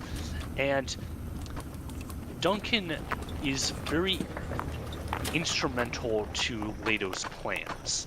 Like, Leto initially does not want prescience, like the ability to tell the future, because he realizes that his father Paul, that was basically a trap, that it's like you are basically set, you can see many possible futures, but overall your fate is on a fixed course, and that will impact your decisions. Now, Leto initially refuses this. He does not want to take the, you know, the water of life and gain this power either, because he realizes that's like, yeah, this kind of screwed up our father in... Yeah, like you just kind of go crazy trying to figure out which path is the right one and all that. Yes. Now, the other interesting thing is, now this is a much bigger spoiler. I don't know if I should spoil this one or not, but basically, I'll just say Paul's vision of the future is so exact that he can basically close his eyes and he can still see perfectly. Okay. Like he knows. Like, I know exactly what's happening by the, like, second by second almost. Yes, he does. And anyways, eventually, Leto II does actually get these, does actually get prescience as well. And then he realizes, basically, why Paul basically abandoned his rule as emperor, because he realized that in order for humanity to survive, would require something basically so monstrous that Paul could not bring himself to do that. Which is hilarious considering it's like, I have killed billions of people, but that's too far. Yeah, billions more will die though, and plus the bonus of, yeah, you have to become a worm now. Yep. And so Leto actually decides that, oh yeah, I finally got that quest done. Paul basically decides that, Leto decides that it's like, no, I'm going to take this burden upon myself, because as we learn in the 4th book, which might potentially be my favorite, I'm not sure, that if I don't do this, humanity will actually go extinct. Okay. So he does that, and Duncan Idaho, for his basically perfect future, his golden path to work, it requires the use of Duncan Idaho. And basically he keeps reviving Duncan every time he dies, or whenever Leto basically kills him, because the worm half of him has a bit of a say and will sometimes just go into complete rage and basically kill everyone around him. Okay. Yeah. So it literally is no one, like, they're just too cowardly to show a giant worm killing Duncan for the next 5,000 years. Yes. Though, see, I know, because, like, I'm pretty sure they said, like, yeah, he doesn't want to do anything beyond Dune Part 3 or Messiah, as it's known by the books. And to a degree, I kind of agree with him, because it's like... Does it get really, really weird after that point? Children of Dune is weird enough. God Emperor of Dune is insane. It's like you're gonna have a psychotic episode in the movie theater. Yeah, I definitely wouldn't say... Children of Dune and God Emperor would be very, very difficult to adapt. Okay. I think they could do it, but honestly, I don't know if people would like it. In fact, I'm a little worried, because the whole thing is Dune Messiah has a completely different tone than the 1st book. And it's basically showing how basically dangerous basically Paul can be. It breaks down the hero myth and shows, like, just basically how horrible things will actually be if you get someone in this position of authority, I guess. That was Frank Herbert's whole thing, is that it's like the whole... It's a very famous quote, is like, charismatic leaders should come with a warning label, dangerous for your health. And that's kind of what he wrote Messiah about. And, like, as well with the Fremen, is it's like Paul basically leads the Fremen on a path that results in their extinction. Right. In God Emperor of Dune, the Fremen are all but extinct. They don't exist anymore. Neither do the sandworms. Ah, okay. And yes, I realize I've completely gone over time. Yeah. One thing I will say, though, and I feel like this is one of those things that he didn't anticipate when he said that quote, is, it's like, okay, but have you seen how destructive non-charismatic leaders are? Yes, that it's is... Like, they are shit. Yep, that is something else you have to bring into account. It's like, I'll take a charismatic leader over a non-charismatic leader any day. Yeah, that's the thing. It's like, I won't say he's wrong. In fact, we have a quite good modern examples of why he's right. But you are also correct that, like, he is not a... Yeah, it's like these type of leaders can actually basically make their followers walk off a cliff, and their followers will gladly go. And Leto II, as God Emperor, basically strikes to change that balance. But that's a whole nother subject, and it would take me too long to explain that. Okay. Just the last thing Toasty said was, I'm just thinking of Jason Momoa with metal ball bearings for eyes. I mean, that's kind of how they're described, although apparently they had, like bunch of like little holes for the irises, kind of like a thimble, I think.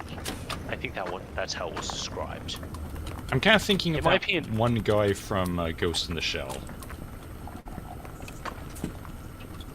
Actually, no. He looked probably like the think tank with their little spherical thing with the dots in it.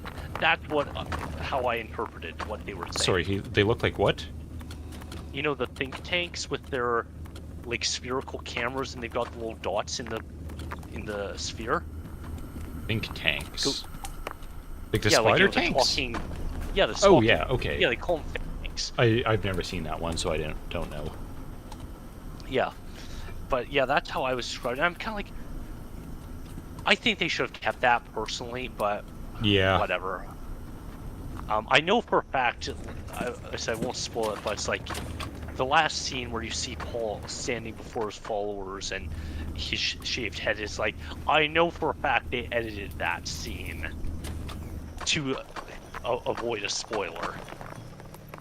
But I won't. You better spoil that hope one. that they edited that scene to avoid the spoiler and they didn't just remove whatever the thing is.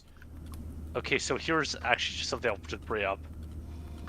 Paul didn't shave his head by choice, and I'll leave it at that. Alright. Not sure why that's a big important thing, but Sure. Oh, it's important, and they should show them what happened in the trailer. But again, that's spoilers, and you might actually want to see it kind of spoiler-free. Okay. Anyways, we're 15 minutes over time. Yes, yeah, sorry about that. So we'll wrap that up there. Thank you for joining me and playing this game. I still have no idea what I'm doing next week. Yeah, we gotta find you something, huh? Yeah. But I'll worry about that later. Yeah. Thank you, everyone, for watching. Thank you, Toasty, for sticking around with listening to the ramblings of Nephilim and Dune. Yep. And, yeah, I guess we'll end it there. So thank you, everyone, for watching. Hope you enjoyed. If you did, press all the buttons and follow me all the places. I will say, I'm not going to say what it is, but something has gone up with my channel. And the reason I'm not going to say it is because every time I do, I immediately lose it the next time I look. So I'm not going to acknowledge improvements unless I'm certain that they're going to stay. Alright. So, yeah. But anyways, press all the buttons, follow in all the places, please subscribe, and hope to see you all next time. Yes, maybe I'll find a way to fix this leak. Who knows? Yeah. But until then, good night. Good night. Bye.